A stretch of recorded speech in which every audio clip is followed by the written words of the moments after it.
Disclaimer, we'd like to note before the start of this interview that the opinions about to be expressed by the guest on tonight's Gettin Salty Experience podcast are that of the guest and do not directly or necessarily reflect the views of the host of the Gettin Salty Experience podcast.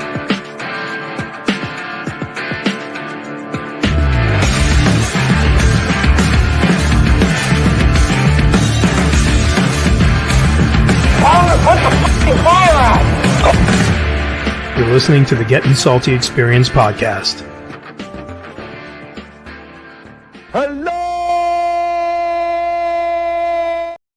Hello, Douglas Carpenter and Mike Thomas. You know why I'm sending their names out, guys? Because they're they're part of the membership of the Gettin Salty Experience. They're part of the special club. Hi, welcome back. Certainly glad you could join us today. It's a happy little tree. Yeah, I told Procaccini maybe you could take a couple of shekels out of your pocket and support the fucking podcast today. You know what I mean? Maybe, John, up for the membership. We're gonna have a little commercial that Mike made. Get in on the membership, bro. Dougie Doyle did it. Mikey Thomas did it. You want to see extra content? You want to see the good stuff that nobody else sees? Yeah. Dig into your pocket, will you, for crying out loud? Do it. Help it out. You know, two of us here on fixed income, for crying out loud, right, Roof?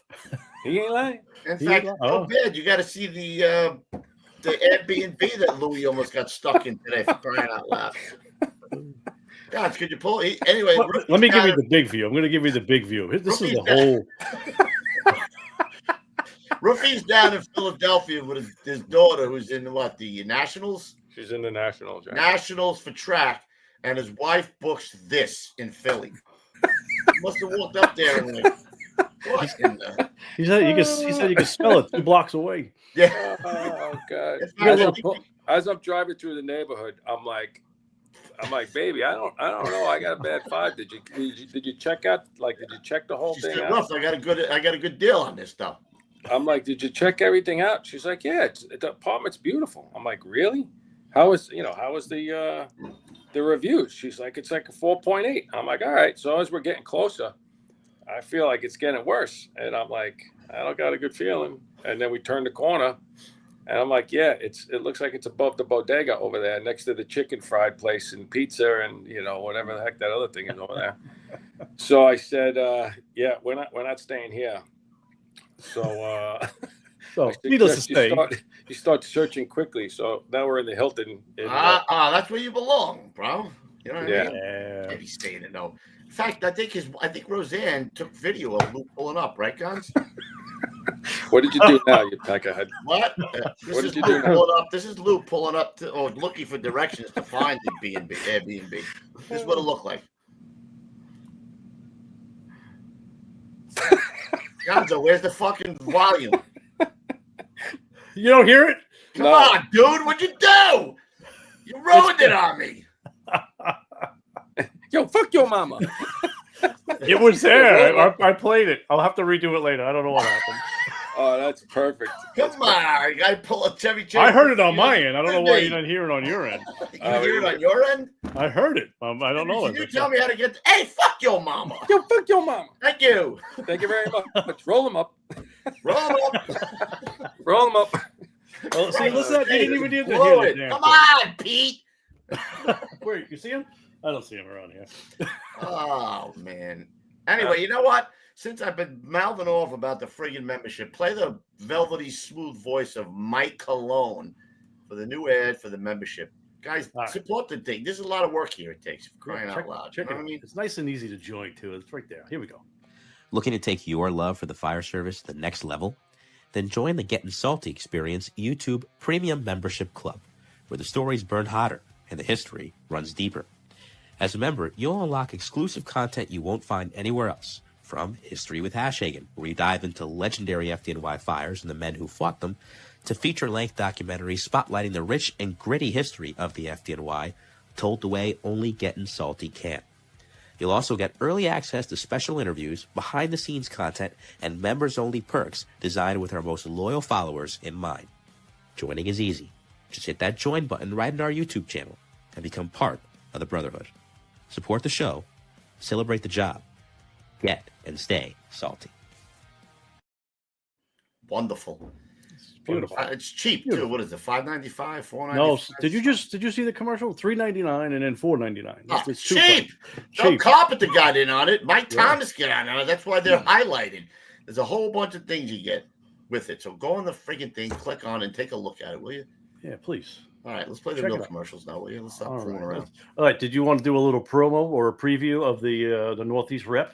You are? No. He still hasn't sent me anything, so I don't think he wants me to be the rep. I said, do me a favor, send me all the information so I can start hitting firehouses. Okay. I think he wants you to work on the name, so it's Armor Tough. So not Armor TikTok. Yeah, I think that's where you went wrong right out of the box. He's like, how am I going to hire this guy? He can't even say the name of the freaking company. Here we go. Here we go. Need a new floor for your fire station? Choose an Armor Tough interlocking flooring system to cover your aging, stained, cracked concrete or epoxy floor. Around for nearly 20 years and proven to be the best choice in renovating your station floors, covering nearly 600 floors across the country, Armor Tough is proudly made in America and comes with a lifetime warranty with floors that are usually installed in 1 or 2 days, depending on the size of your station, and no disruption in the process to your station's operations. Our system is guaranteed from chipping, cracking, peeling, breaking, or staining. The tiles are stain resistant and impervious to chemicals or volatiles that are used in the fire service. If you damage one tile, you can lift and replace without anyone knowing. And once it's installed, your floor would be easy to clean with just soap and water. It's not only for apparatus rooms. You can install an Armor Tough floor in virtually any room and choose from the hundreds of colors from the Designer Series or, if you like, from the Utility Series floor coverings. Are you in need of gear racks, an extractor, or gear dryers? Install an Armor Tough floor in your apparatus bay and take full advantage of a deep discount, saving you thousands of dollars on any of the Grove products line. Why install a breakable epoxy floor that'll need replacing in 5 to 10 years when you could have a floor that will last a lifetime? The Armor Tough flooring system is half the price of epoxy and will last a lifetime without issue, more importantly. Join the hundreds of career and volunteer departments nationwide who have chosen an Armor Tough interlocking tile floor. Call Vince today for a no-obligation quote at 908-917-7697. And a special hello to my little buddy in there, 21 Truck Tillman. My short pal. He's in there again. He doesn't make too many live shows, but Darren Phillips getting in right in there. New member. That's it, Darren. Oh, there he is. Don't take no shit off of nobody. Nobody. All right. Let's listen to New Jersey Fire.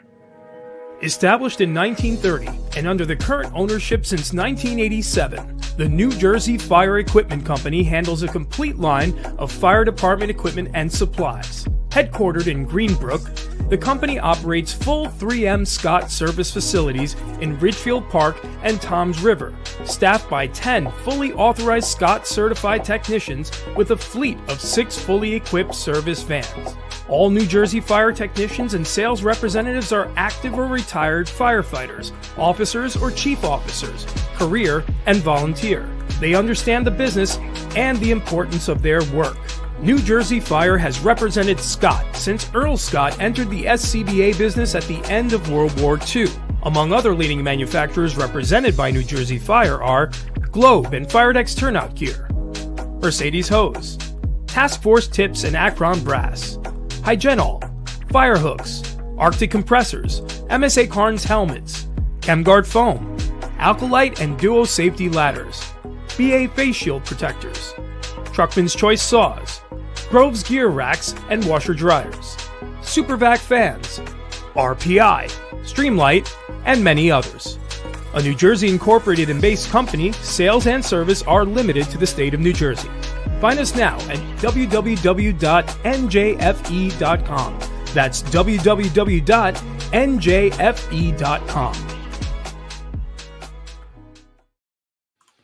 There we go. That's it. That's all we got. That's it. That's all we got. We're going to help the safety tip a little bit later on, but Yes, we'll have it later. I know Mr. Russell's might be falling asleep back there. I saw him. He was man-spreading back there.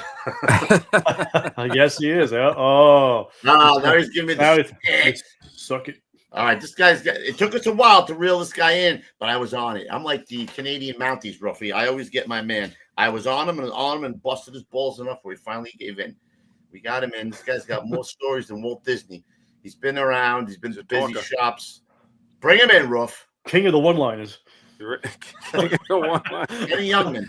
No, take Youngman. My wife, please. Please. All right, coming to the stage, Lieutenant Dave Russell. All right. Good evening. Oh wait, you want boys and girls? Hold on. That's your fan club back there. There you go. Settle down. Take it easy. Just throw your panties. All be mine with ether and duct tape. That's awesome. Before we jump on this man is a 4th generation firefighter, bro. We've had 3 generation firefighters on here. I don't think we've ever had a 4th generation firefighter. He might be the first. That might get him like a partner saw or a pizza cup. Something. It's got to get him something. Well, let's get patriotic before that. And thank you, Doug Doyle, getting in there, doing it. New member. Right, here we go. All right, here we go. Procaccini, you cheap bastard. I pledge allegiance to the flag of the United States of America and to the republic for which it stands, one nation, under God, indivisible, with liberty and justice for all.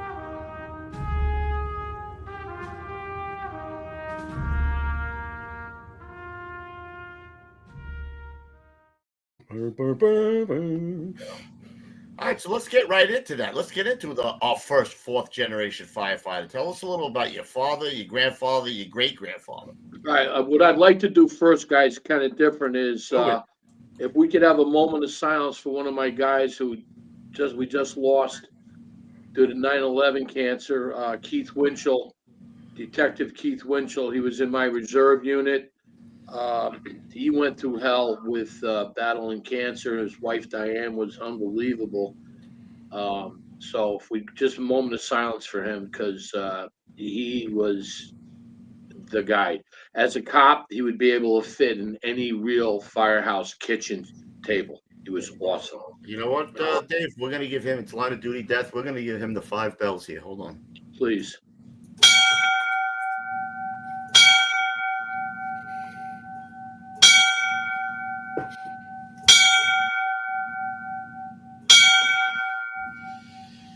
That still takes my breath away. Keith was probably the only guy I know that ever made me laugh so hard that I projectile vomited. So I swear to God, we were at the base. We were having a campfire. I'll leave it at that. And I had to go through the bay to go outside to one of the crash trucks to get the water off the potatoes for a minute. And I hear this whistling and a little bicycle bell. So I look out, and there he is. We had a Schwinn no-speed bicycle, one of those Chinese food delivery baskets on it.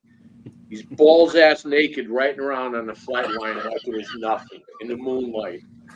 That was the funniest thing. I mean, I couldn't stop. I collapsed my butt. I was laughing so hard. It was awesome.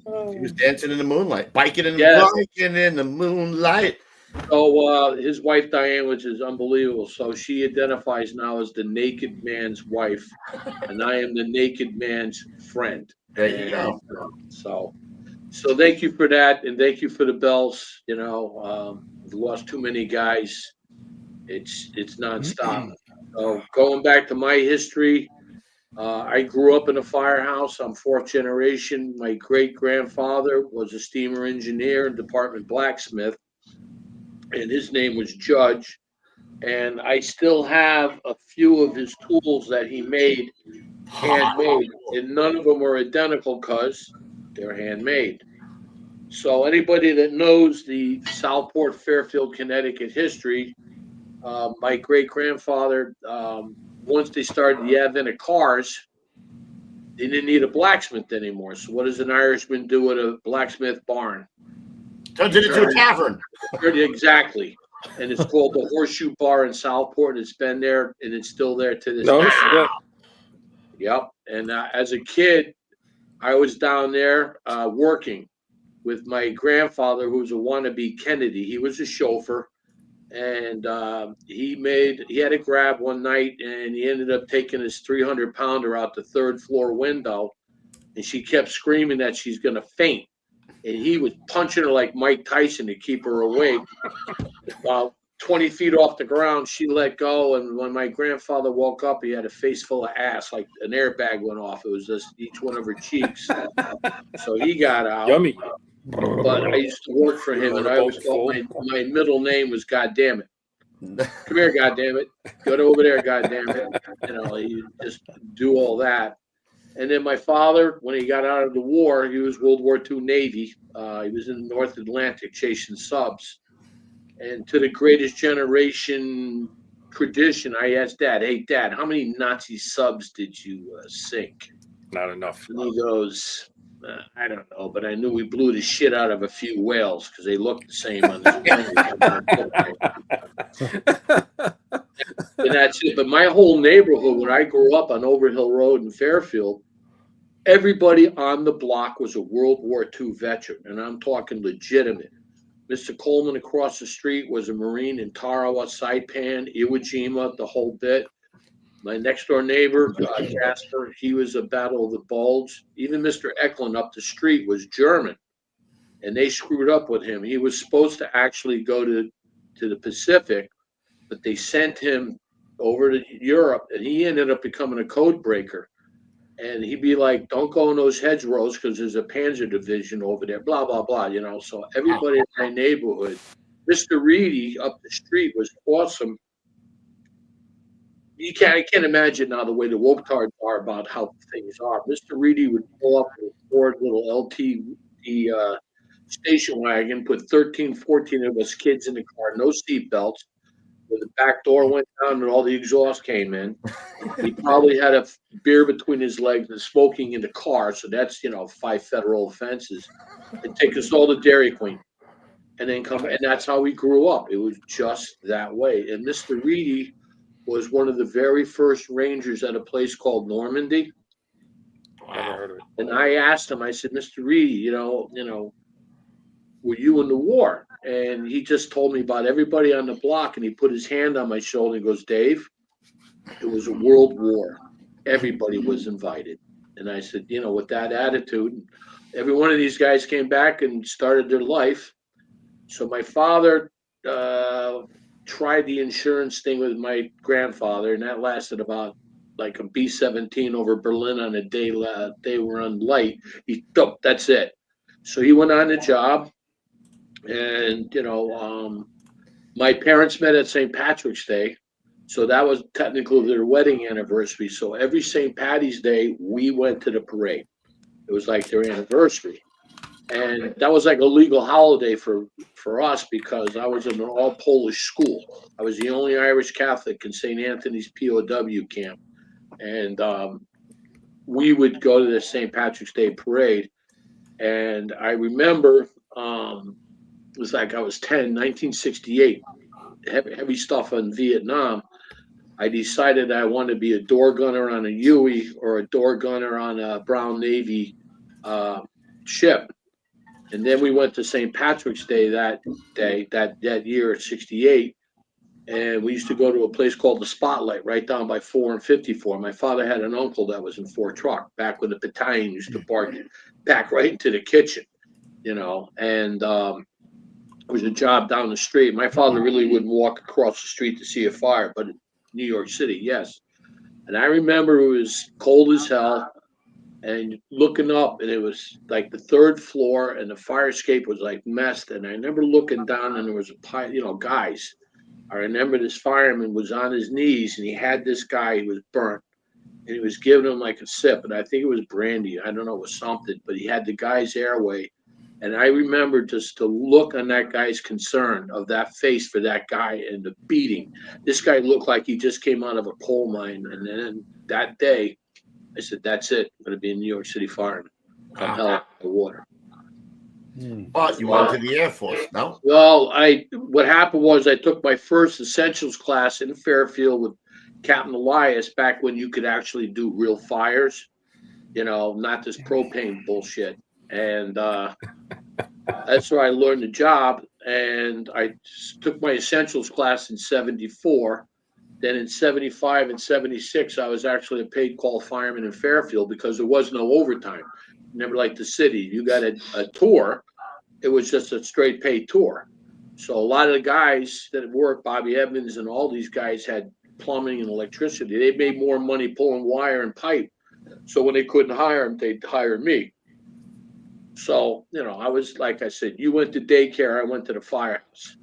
And that's where I learned a lot of the stuff, and just everything from kitchen management, how to handle the kitchen, to, you know, the air packs were still sort of in the box. And my father and Captain Schulman, he's still alive, their air packs were Topstone cigars. There's my dad there. Is that your father there? Yeah. That's my dad, and this is my brother, and that's me. I was, you know, still in 277 and 112. And Where'd your dad work? my dad was the Fairfield. These Fairfield? are all He became Fairfield. chief, right? He went from the back step to chief of department. Wow. Oh shit! You know, and you know, my brother there became a cop. There's no medicine for that, and you know, being a fourth generation, and basically, like I told everybody, we grew up in a true Irish Catholic household. My father was a fireman. My mom stayed at home. I'm a fireman. My brother's a cop, and my two younger twin sisters are teachers. So we needed one more to be a friggin' nun or a priest, and we had the whole Irish Catholic thing covered. You know.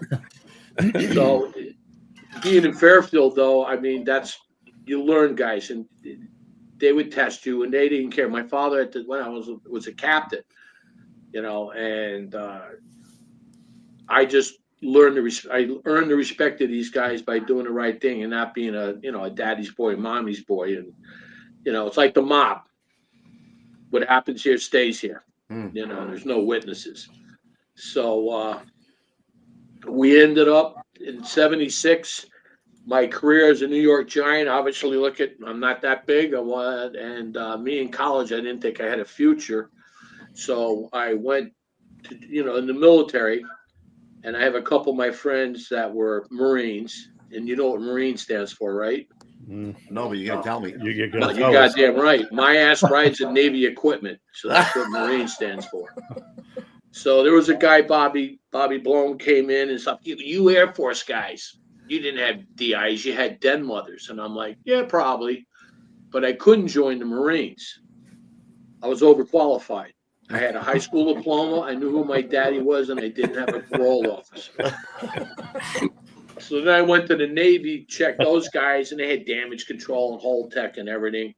So, all right. So then I went to the Air Force guy. He put in a cassette. You guys remember? Cassette, He yes. showed me a 45-minute thing on structural firefighting, hazmat, weapons, the crash trucks, the whole thing. I said, where do I sign?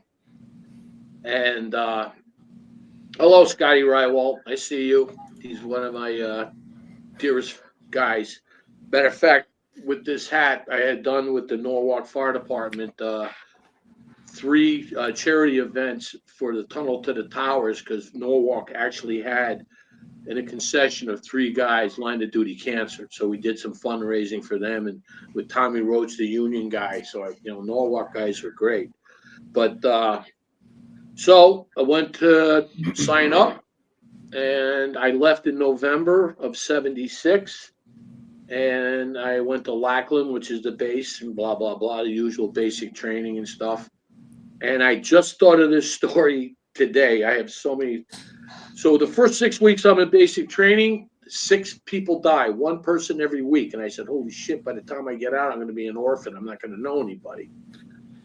Mike Sawatsky got shot, and, you know, Mike Mahalik got in a car accident, all this. So Sergeant Gephardt, probably 5'4", 114 pounds, and just solid. So he comes in and he goes, squad 1, squad 2, everybody in the day room. Each squad's 30 guys. The day room holds 30 guys tight. So we are packed in there like a Syrian lifeboat, and he's going back and forth. And he goes, all right, all you motherfuckers that have a grandmother, take 1 step forward. And he points at me and goes, not so fast, Russell. I said, oh, he goes, what? He goes, the Red Cross is on the phone for you downstairs. Go, to let me know my grandmother died. So that was how he told me. I mean, now, I didn't have a therapy dog back then, and, the hurt feelings reports and all this stuff. You didn't need your safe space after that? No? No, yeah, my safe space was the latrine, cleaning it, after I talked to the Red Cross. And, I didn't qualify to get relieved, and so I stayed. So I got through Lackland, and we were up. We did our first wet fire. We got our M16s. We got them loaded, and it's ready on the left, ready on the right. And the sergeant goes, "Whatever you do, do not shoot at the jackrabbit on top of the hill." Can you see everybody's barrels go up? And sure as shit, there he is. Fire! We opened up. The top of the hill looked like a friggin' Saudi Arabian dust storm. And they're going like, she's fired, goddamn it. They're kicking us and everything else. And here's the best part. And if you saw this on TV, you go, no way. The dust starts to settle and you see boing, boing, a friggin' rabbit. Shots. So besides disobeying a direct order, the fact that we could not hit the sky if we aimed at it, we were definitely got some extra PT out of that, which was fine. Then I was going to fire school, which is in Chanute. It's in Rantoul, Illinois. The old joke was don't shoot him, Chanute him. It was so flat you could watch your dog run away for a week. And no, it's true. It really is. There was a grain silo, looked like the space shuttle. It was like I don't know how many miles away. It was the biggest thing. The only thing that stopped the wind from Canada was Chicago. We're 90 miles south of that. So, it was one of those places like one of my bases, they had 4 seasons: winter, late winter, early winter, and next winter. And there was a power plant on the base. Dude, he is the king of the one-liners, bro. Once now, I'll forget it. So I'm walking. I don't know how they arranged it, but they had a coal-fired power plant on the base next to the crash school. Every day you walked or marched to school, the wind blew in your face.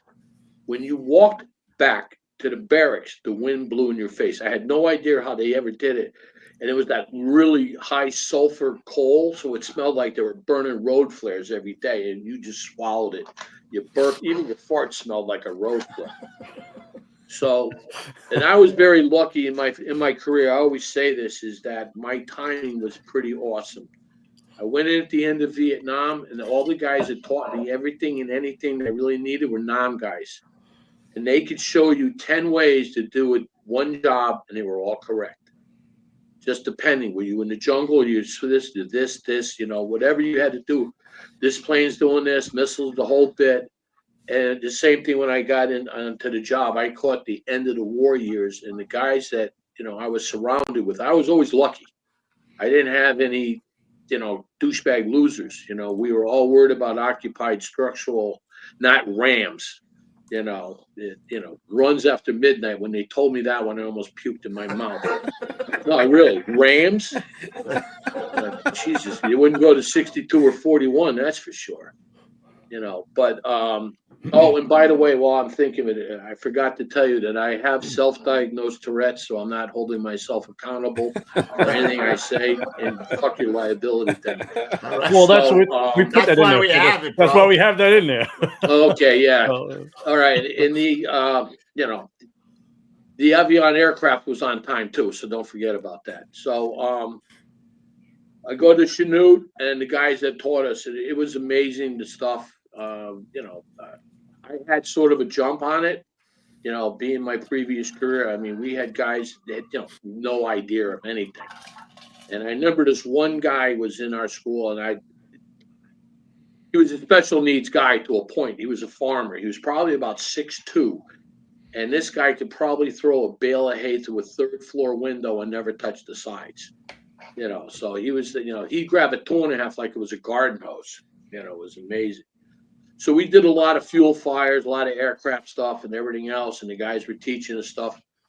All of my instructors were all guys that came from like Da Nang, Benoit. I mean, these guys, Da Nang was known as Rocket City. Half was Air Force, half was Marine. So Rocket City, these guys got hit all the time. Benoit, the base got hit, the place blew up. And it was just amazing what these guys would do and take the time to show you stuff. So then when the orders are coming out, and I get orders for Cannon Air Force Base, New Mexico, with a separate set of orders to White Sands Missile Base. I had no idea, but it didn't sound good. I find this guy, Randy, that's still in love with his girlfriend in California. He had orders for Langley Air Force Base in Virginia. I went right to the map. I looked, all right, Langley, Norfolk, Virginia Beach, home's not that far. And they said we could swap orders. You did a mutual. For 2, yeah, this was a mutual for life. And I made sure for 2 weeks nothing happened to this guy. I swear to God. And then, I ended up going to Langley Air Force Base. He went to that base. About a year I'm into Langley, and they had an IG inspector report come back where they banged his place so bad. Even the military said the living conditions were detrimental to morale and welfare. I'm like, perfect. Yes. I'm at Langley Air Force Base. We had F-15s. We have F-106s, interceptors with nukes for the Russians. We had NASA across the way, and they would come up with stuff, but we were doing standbys for them. I saw stuff. Now that I have pictures, I wish I could find them. Obviously, we're under construction, but now it makes sense. This is going back in '77. I was where we saw the first original F-35s. And what they did is they took the cockpit from an A4, they put it on a Harrier. They had a 440-foot gantry that they would tie stuff, run engines, do everything. They dropped the Gemini capsules there right on the concrete, because everybody thinks hitting water is soft. You go above 50 feet, it's like hitting concrete. I know I jumped from a tree one time like an idiot, but I had my sneakers on for safety. It was 100+ feet, and I knew I was screwed because I was still going down and the water temperature kept getting colder. And when I came up, the only thing I was wearing was my sneakers. I had given myself a Mach 2 enema when I hit that water. Everything goes up there, man. Yeah. Oh, yeah. Well, I was clean as a whistle for a couple of days. So they would give us stuff to burn. We had, Langley was awesome. It was, they sent me to F-15 school because the 15s were just coming out. I went to a lot of schools down there. I went to a lot of Virginia classes, propane classes. I was always going to school. We had, we would go sometimes mutual off base. And, the Air Force had this thing about manning. There'd never be a crash and a structural fire at the same time. Well, they're 0-6 with me because we had an arsonist running around on base. And we dropped a couple F-106s that way I was at. We still formed the runway when I was there. That was pretty decent. And got to see a lot of wild aircraft. Saw the F-18 before it was really the F-18. The C-17 was a prototype. We got to see that. And we had T-33s. They look like Korean aircraft, seat in the front, seat in the back. And the pilot, he had a stuck right main gear. So he comes by low and slow, and we look up, and it's sound asleep inside the airplane. He comes around another low and slow, and he comes down on the runway, and he's actually bouncing the left main gear and the nose wheel trying to shake this thing out. It won't come. Ask him to phone the runway. Denied. No, don't worry about it. I'm landing. He comes in, and we watch this guy land, put the left main gear down, drop the nose wheel, and as he starts to lose airspeed, he drops the right wing into the dirt, spins it around 180 degrees. And I think the guy did like $1,000 damage. He broke the outlight and put it there. Guy's got skill. The guy's, find out. This guy's a major, guy. He's flying F-4s. When the canopy came up, the backseater was a brand new second lieutenant. That guy got out and set the record for the mile dash. Meanwhile, the major's in the front seat. There it is. Holy shit. Yes, sir. The backseater came up, climbed over the ejection seat, and ran down the runway. And the major is like unstrapping, like he just drove his station wagon from Vermont. Cool, calm. And again, you talk to the guy, and he was a pretty cool looking jet there, dude. Yeah. Well, you should see the 15s and everything else now. But that was one of the coolest crashes I had. That was like, the guy was so calm. He acted like he did this every day, crashing, you know? So, Langley, we had, a few jobs and a few crashes. We had, they would say, we had a F-15, the tower's calling us, the F-15 just went down. Pilot ejected. So like we're looking around, finds out he's out in the middle of the Chesapeake Bay. The Coast Guard went and picked him up. And when they brought him back to the hospital, to the base, he was a half an inch shorter. When you're going 300 feet per second, one of those things, it can be body. Yeah, I'm allergic to ejection seats. So, we had anything. Coops has probably been ejected a few times then. Oh, come on. What's that? He said he hit me with a Coops short has probably joke, been Dave. ejected a few times. Oh, well, okay. Just He saying. learned. Next time in English, all right, bro? Appreciate that. So, we had great guys there. I didn't want to run you, but somebody just sent us this, and they were talking about this mural, and then somebody did a replication of it. Well, that's at LaGuardia. That was at the end. I was voluntold for that, but I get comments quite a bit on it. I said the other one is in the handicap shitter, right there in the urinal.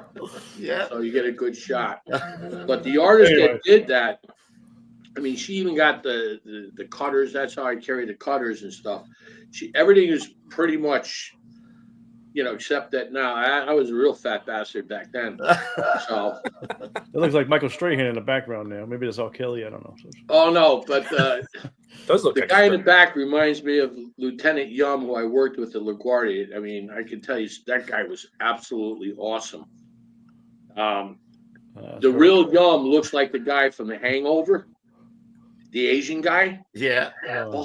Chow. He was Chinese. Chow. And Go back to that for a second. Which one? Which one? You got this one or the other Yeah, one? some gave all, some gave some, and some didn't Don't give a shit. That's great. yes, I wonder where that came from, Scott. So, anyways. No. No? The little birdie. Little birdie. Dropped it off. We have birdies everywhere. They kind of Big shitbird, obviously. So, then I went to Bitburg. I got orders to follow F-15. I spent a couple of years at Langley. We had 8 generals lived on base. And because it was TAC headquarters, anything new came in, we had it. We had a fair amount of fires on F-15s and everything else. We had a 30-second fire on an F-15, did $20 million damage, and they took it apart, and the C-5 came in, and they flew it back to the factory. And that was the first time I ever saw a C-5. And it's a warehouse with wings. Anything that you can put 6 Greyhound buses in, 2, 2, and 2, 75 people on top, and then 24 up front, they think it was amazing. I always wanted to make one C-5 run with weed, then I'd be able to retire, buy an island and stuff, but never could get a lot of weed, bro. You holding there, man. Well, now it's legal, so who cares? Good point. Yeah, it's great when you're on the highway and you smell weed and you're stuck in bumper-to-bumper traffic, so they're smoking weed, texting, and driving. Job security. You smell weed everywhere. Job security. Oh, it's crazy down here. We got to move along a little bit. Well, yeah, I know. So, anyways, I'm at Bitburg in Germany. Mm-hmm. We had a fair amount of activity there. We were flying heavy. We had bad guys 3 minutes from us, the East Germans and Russians. And it was so close because Aeroflot used to fly in over us with a commercial airliner with a nose as big as your desk taking pictures. So the 3 squadrons wrote "fuck you" in Russian on the roofs of their buildings. So the Russians got to see it once a week. Nice. We had a couple 15s drop. We had one drop right in front of us. It was a Sunday, and our chief, Fields, very religious guy, sitting on the balcony in base housing, just got back from church having breakfast, and we had this guy Loghead Woods, and all you heard is 10, 10, 10, all responding units. We just had a fucking F-15 crash. No parachutes been sighted. And that's what he said right over the regular job radio. That was awesome. It landed. It went right down in front of us. It was burning. We got the pilot out, and it trenched into the ground. So when we went in, we were wearing silvers back then, the bunkers, and our liners were made with that good stuff. It starts with A. Anti-fire. The miracle mineral. The stuff that they were putting in kitchens back in the 50s. And tiles, yeah, the asbestos. It hasn't affected me yet. So so you say. I'm okay, and so am I. Yeah. So hasn't affected me. No. Yeah, I'm okay, and so am I. I'm not wearing my hockey helmet tonight. So Bitburg was awesome. We did a lot of mutual aid, and we Germans were phenomenal. They usually have only one accident, because they pass on a curve at 80 miles an hour. And, it was spectacular watching Mercedes look like they got hit by IEDs. But they were very big on chopper medevac, so we got pretty familiar with that. So then I put in for Florida and California. I figured I earned it from being in the mountains. I know we got to speed up. And they said, how about Michigan? So my finger is way up here, okay? Mm-hmm. You know what's down here? Buffalo. That's how far north we were. Holy shit. It was, when it warmed up to 0 at Wordsmith, I had Donnie Gaquin and Billy Medell went to CIA. But when it warmed up to 0 in base housing, we would have Hawaiian parties. Hawaiian shirts, the whole bit, flip-flops, the whole bit. We were in the sun, of course, with no wind. But that was B-52s, and they were amazing. Anything that can put 45 500-pounders in and take off is urban renewal. It's awesome. And then when we were watching some of the aircraft that were over in Afghanistan, low and slow, I recognized the tail numbers. So a couple of them were our Wordsmith buffs. And at Wordsmith, we ended up having 2 separate pilots who were flying their dad's B-52s from Vietnam. So when they got out of the academy, they requested, and that was pretty cool that, that kind of legacy went in. Then I went to Homestead, South Florida. I left, it was warmed up to 0, and 2 days later, I'm on the flight line. It's 88 degrees and 88% humidity. And I'm like Frosty the Snowman on Quaaludes. It's like, oh my God. So my first night tour, I get there, I get promoted. I'm a station captain. And the guys go, hey, you want to go out and do a gator check? And I'm like, yeah, I'll go look for a hurricane too. Well, we went out there, they turned on the lights, and the entire thing was nothing but eyes, alligators laying on the runway. Those swamp people would have had orgasms because they had 14, 15, 16 footers on there because they were protected, So then I get out, and they said they had no spot for me. I wanted to get out in 84 to get on the job because the next test was coming up. I mean, the next class. And they screwed up the paperwork, and my father knew a congressman. They had no spot for me up at Stewart, and they were messing around. My father called Stewart McKinney, congressman. That was on Monday. Friday, I was driving home in my poor man's Corvette, my Chevy Vega, me and my dog. Vega. And it was out. I got discharged in November. I did my first drill in Stewart where they didn't have any room. And then, the rest is history. I was up at Stewart. We're going downtown to Newburgh as their fast team, which we were going to fires, which was good. And then the class came, and it was proby school. And it was awesome. Yeah, I know, whatever. Yay, we got there. All right, so this is 85 of February. You get into proby school. Some famous guys in my class, Joe Downey, Mickey Conboy, Richie Portella, and then there was me. I was just going to say, wow, famous. And then there was Dave. Yep, we had Jimmy Vella. We had some crazy guys. It was awesome. It was a small class. I think we were only 90, which was awesome because we had Roby and Billy Woods. We had all great hardcore instructors.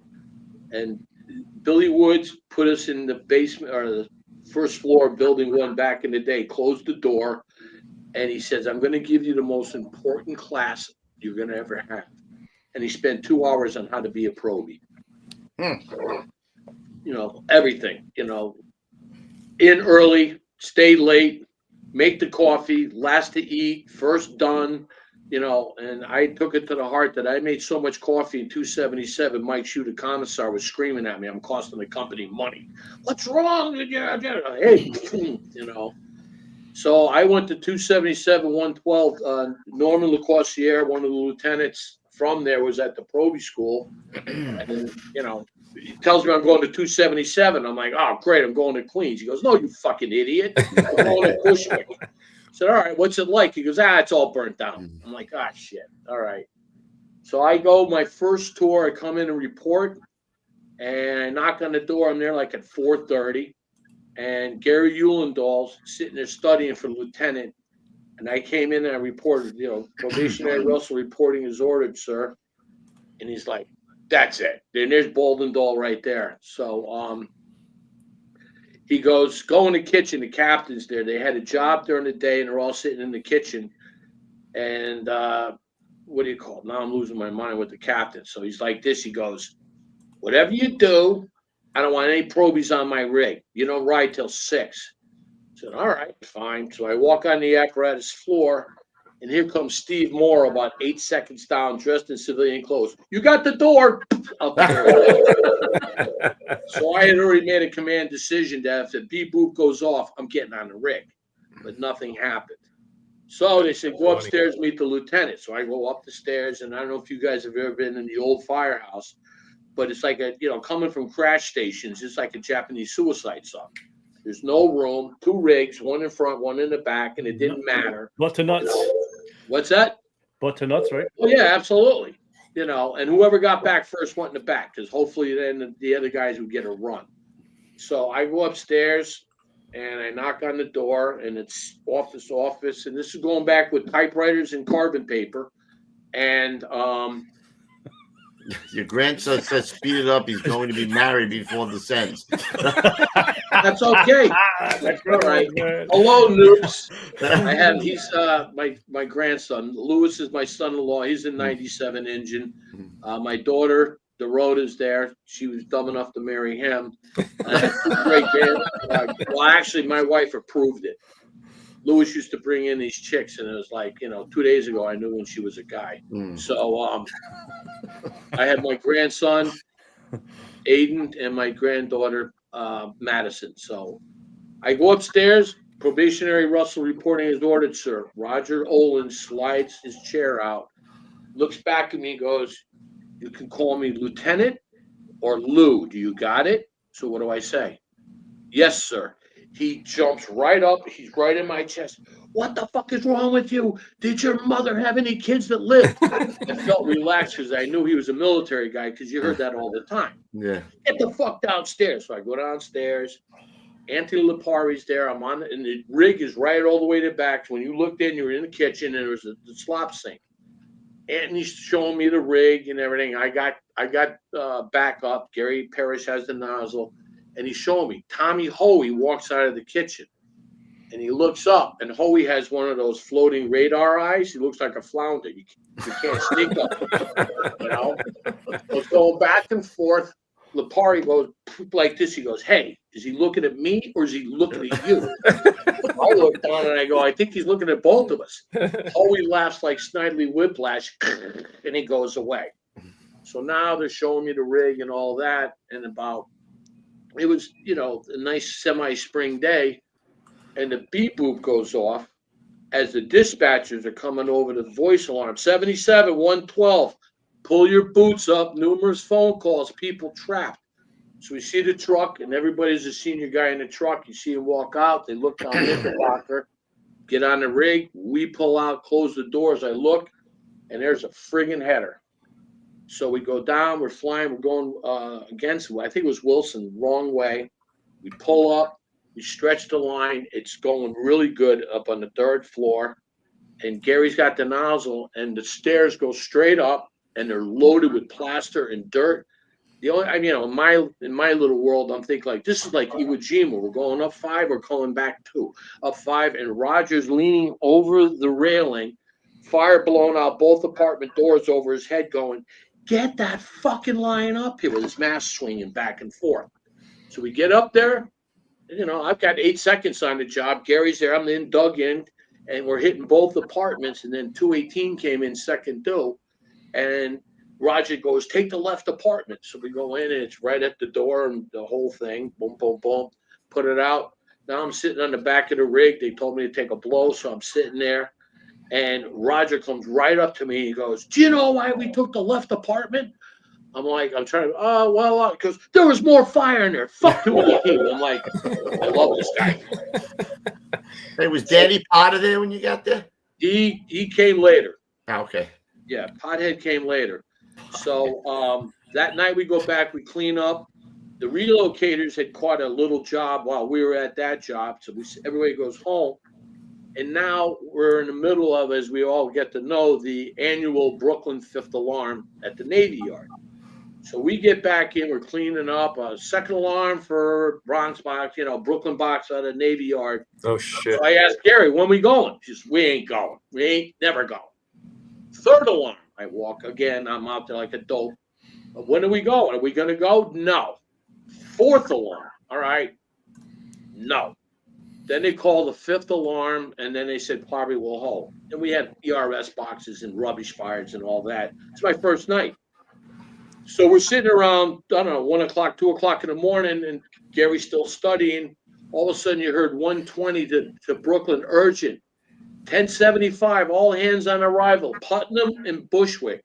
Gary stands up and goes, that's our box. I said, all right, 120 was coming back from the fifth alarm, and they stumbled onto this job. So I ended up, in my first night, I had 2 really good fires. We had that. We ended up using a commercial up there, and we ended up with a 2.5 going to work up there. And then just blending in and all that, it was great. I mean, Dave, did you feel like the fact that you were in the military and you were doing that, you were firefighting beforehand, like that helped you with the job a little bit, or no? Well, that and going back to training in Fairfield. I mean, we were rubber boots and stuff, and sometimes no air packs, and they wanted you to know what it was like in a fire in case you didn't have air. But that's how it was. Again, now guys would file grievances and hurt feelings reports and go sick and all that shit. Because I sort of remember, because I'm going to mention the no fire radio when I was on Jeremy, and I had mentioned that Who said that, bro? Huh? Who said no fire radio? Oh, I don't know who's speaking. Anyways, I had mentioned to Jeremy, and he released it. I said I was from the generation where there's going to be no women on the job. We'd always ride on the back step. We'd ride on turntables. Never any bunkers, and all this kind of stuff that now it's true. Everything's happened, and with that, I said our generation and how I was taught, and by the senior guys from the Warriors of 112 and 41 and even 62, we worried about fires, not feelings. And if that offends somebody, I really don't care, because if you were half the man your mother was, you'd be all right. But hey, listen. And then because somebody had written back that, oh, this guy's a dinosaur and what's wrong with him? I said, listen, I don't have a social media. This is the biggest thing I've ever done in my life. And I'm like, all right, I'd rather write short than have a bag of dicks like you on my rig. I don't want any trouble. I want my guys. I was lucky enough in my career that as an officer, I had hunting dogs. I actually had to put leashes on them sometimes because these guys would go and go and go, and some of these guys that complain about shit, the only way you'd ever get them in a burning building is set the street on fire, so it's the way I look at it. My guys were awesome. In 277, I had Patty Sullivan was our chauffeurs. Mike Shue not only knew where every hydrant was in the area, he knew what size mains were hooked up to him. I had control. We're going down one day, and the chief is standing by a hydrant. And I don't know, we got 2 buildings going. And Mike, I jump in the front, and Mike goes, you can't miss us. We're a lime green rig. Helen Keller could pick us out of a lineup. We go right down the street, and we pass the chief. And we go 1 block. Mike goes, That's on a 10-inch main. This is on a 20. So with that rig that day, we supplied a tower ladder and 2 2.5s, and 277 was just purring. You know, that compound gauge, we might as well have been hooked up to the Pacific Ocean. And now when I look at working with Mike Shue like that and being an officer, what an absolute dream it is for a boss. Because all you do now is listen to this and see if there's any changes, Sid's information, blah, blah, blah, blah, blah. Mike's going to get you water in the Sahara, you know. So we went to a lot of fires in 277 and 112. You said you worked in the truck, right? Oh, yeah. You know, my mutual partner, Jack Brady, was in there. But when we had a certain lieutenant come in, is Eddie, Eddie Kilduff. And Kilduff. Ed. What a gentleman. Ed.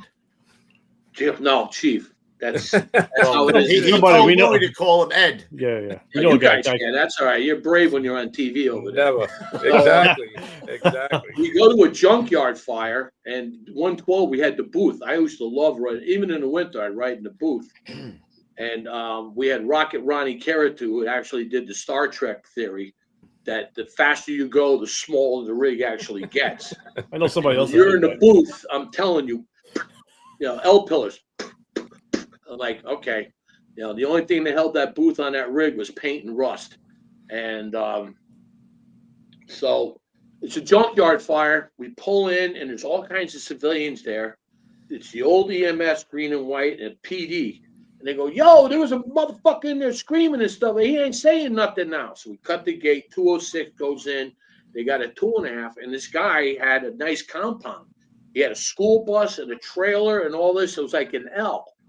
And, he's in there. We know he's in there. 206 is going in, knocking it down. Lieutenant Kilduff's going. Billy Sullivan's in front. Silky Sullivan's in the front. I got the can. Silky Sullivan. And we're going through, and with my light, I look down, and I see cock and balls. I go, got him! Sullivan comes over me and does the senior man move. He jumps right over me, and he goes and he gets the guy's legs.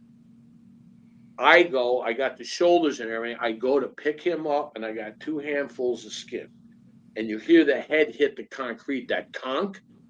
I'm like, maybe he didn't feel it. You pick him up, and there's a stretcher right there. I remember we took him up, laid him on the stretcher. I'm grabbing shit to go back in. We're going to continue the primary search. I hear one of the locals go, yo, ain't you going to put the motherfucker out? I look, the gurney's on fire. The body bursts into flames again. And the hands are doing this. And I'm like, oh, my God. I never did a pulse. I was an EMT. I'm like, I never did a pulse. So I hit him with the can. I put him down and knock him out. And I'm looking, and right where the gurney was 206's 2.5, and it's against the gurney. So when the water was pumping, this made the stretcher look like the guy was praying to God. I'm like, ever since then, I always took try to take a pulse. So not available. I just got one about the lumberyard. I get detailed the 124 truck. It's me, and then the junior guy's got like 20 years on the job. It's Frank McFay, Patty Swaggart, Angelo, Pete, all these guys. So I'm in the back. I'm sitting there. I got the can. Chauffeur's here. Patty Swaggart sitting on the turntable, smoking a cigarette. And I know it's like 2 o'clock in the morning. And he goes, hey, kid. I go, yeah, Patty. He goes, the sun rises in the west, right? I go, no, Patty. It rises in the east. I think we got something. I look over the windshield. We're 8 blocks away, and the entire windshield's orange because we didn't have speakers in the back. 206 had already transmitted all hands, extra engine, and truck. Well, we were going to a lumberyard fire down off of Grand, and it was not your normal lumberyard. It was the Transit Authority. L-ties soaked in creosote. It went to a 5th. And we had 4 or 5 tower ladders. They got the Marine 6 to come in and hit some of it and stuff. And that was it looked like Pearl Harbor. I mean, it was just creosote and stuff like that. But Patty, calm as hell. I think we got something. And I'm like, holy shit, you know. We're trying to get him on the show, actually. Well, he was awesome. He was a funny dude. And one day I get detailed to 124 before this fire, and I never knew that they didn't break the wall. So I go to 271 and knock on the door with the battalion. Guy opens the door, and I go, yeah, 124? Next door. Bam, slows the door. I'm like, oh, okay. I didn't know about this wall thing and breaching, and I thought it was at Checkpoint Charlie, and I didn't have the right ID. Checkpoint. So I knock on the door, and I walk in, and, you know, you're tight with the tower ladder and everything in there, and the kitchen and the couches and stuff. Go to the second floor. I'm like, holy, this is like the Taj Mahal. Then I go to the third floor, and you can play racquetball and pickleball up there. I'm like, this is all for you guys? 6 guys? I come from a Japanese suicide site. We got lockers, 1 shower, 1 bathroom. We had a suicide steam room in the back. I don't know how, if that thing ever blew up, we would have lost guys, you know, because somebody was a plumber, set this thing up, and we would go and decon ourselves once in a while there. And we were all the way in the back. If that thing blew up, forget it. Con Ed would have to cut gas to Brooklyn to come and save us, you know. But that Dave, was you remember Patty Lee over there? No, he was Patty not Lee, there. he was a lieutenant there. No, that was after me. Yeah. Or, you know, not before me. But we had great bosses. I mean, the senior guys were there, the senior chauffeurs, Patty Pumps, Mike Shue, Ugly Arrow, you know, Jimmy Thornton in the truck, Ronnie Caratu, a lieutenant, a fireman, lieutenant, and captain of 112. Does that say enough? You know, Still looking for his bike. Oh yeah, I was just going to bring that up. I remember I was in the booth. We're going down to a second alarm by 103, and then, you know, and if you were in the old Seagraves, when you rode in the booth, they sounded like a giant Enverud boat, outboard motor. You hear that. So I'm looking down, we're going, you can see the header, and I start realizing that I'm in a driver's ed training film, because now the lights are green, yellow, and they're going faster and faster, and now they're going yellow, red. Larry McCarthy's banging on the door like I can see the header, and I happen to look down, and my coat was open. And we go by a double parked car, and my coat is this far from a side view mirror. And I just went inside the booth, because if I got stuck on a side view mirror, would have ripped me out like a mailbag on a train, and those guys wouldn't have known I was missing until they got all the way down there. So that was self-preservation training tip right there. You know, and we don't have booths anymore, so that can't use that as a safety tip. Oh. And that picture that we have of the group of us, they're in front of the vacant. Yeah, which that's one? when Potter was there. You know, Roger Olin was there. There we go. Yeah. So it's Joe Smith, Roger Olin, and Roger was a legitimate Vietnam 25th Infantry tunnel rat, K-bar and 45. Joe Smith, Gene Hickey, that's me. Gary Ulendahl behind, Pothead, Lipari, and then the other two, we had buffs riding with us that night. And with those 2 guys in the back are from the A3 precinct, we had such a blast with the A3 precinct. Even then, when the cop fired bullshit, you know, it was the way we took care of each other. And Serge over there in the truck. So that was the first job of the night. And like I said, that one, there was so much gasoline and shit in there. But, you know, we called that, was like, you know, that was Saturday night. That was just a normal Saturday night. Go to a vacant or 2, maybe an occupied. Then the next morning, 5, 6 o'clock in the morning, we go up to Irving and Gates, and we got this row of building with garages, flat roof and everything, and pushing black smoke out. And it turns out later that it was a chop shop in there. So we stretched the line in, and zero visibility. We had the mask on. We're going in, and then you could see orange to the right. And I remember going orange and going to the right, and I hit something, and I kind of feel that it's a wall. Zero visibility. The old joke, smoke so thick you could lean on it. And I handed the nozzle to Gary, and I said, I'm just going to go over this, and we'll hit it. I put my arm down as I'm coming over, and I pretty much don't remember anything. You know, my first Mayday in the FDNY was me, and I don't remember anything about it. That wall came straight down because they had breached it, never put a lintel in. So it crushed my arm, knocked my elbow off, hit me in the head. If it wasn't for my helmet, I would have been a plaque on the wall, fatally dead, as they say. And I remember that's part of it. Terracotta, and there was cobblestone mixed in there. And it came down and it just crushed me.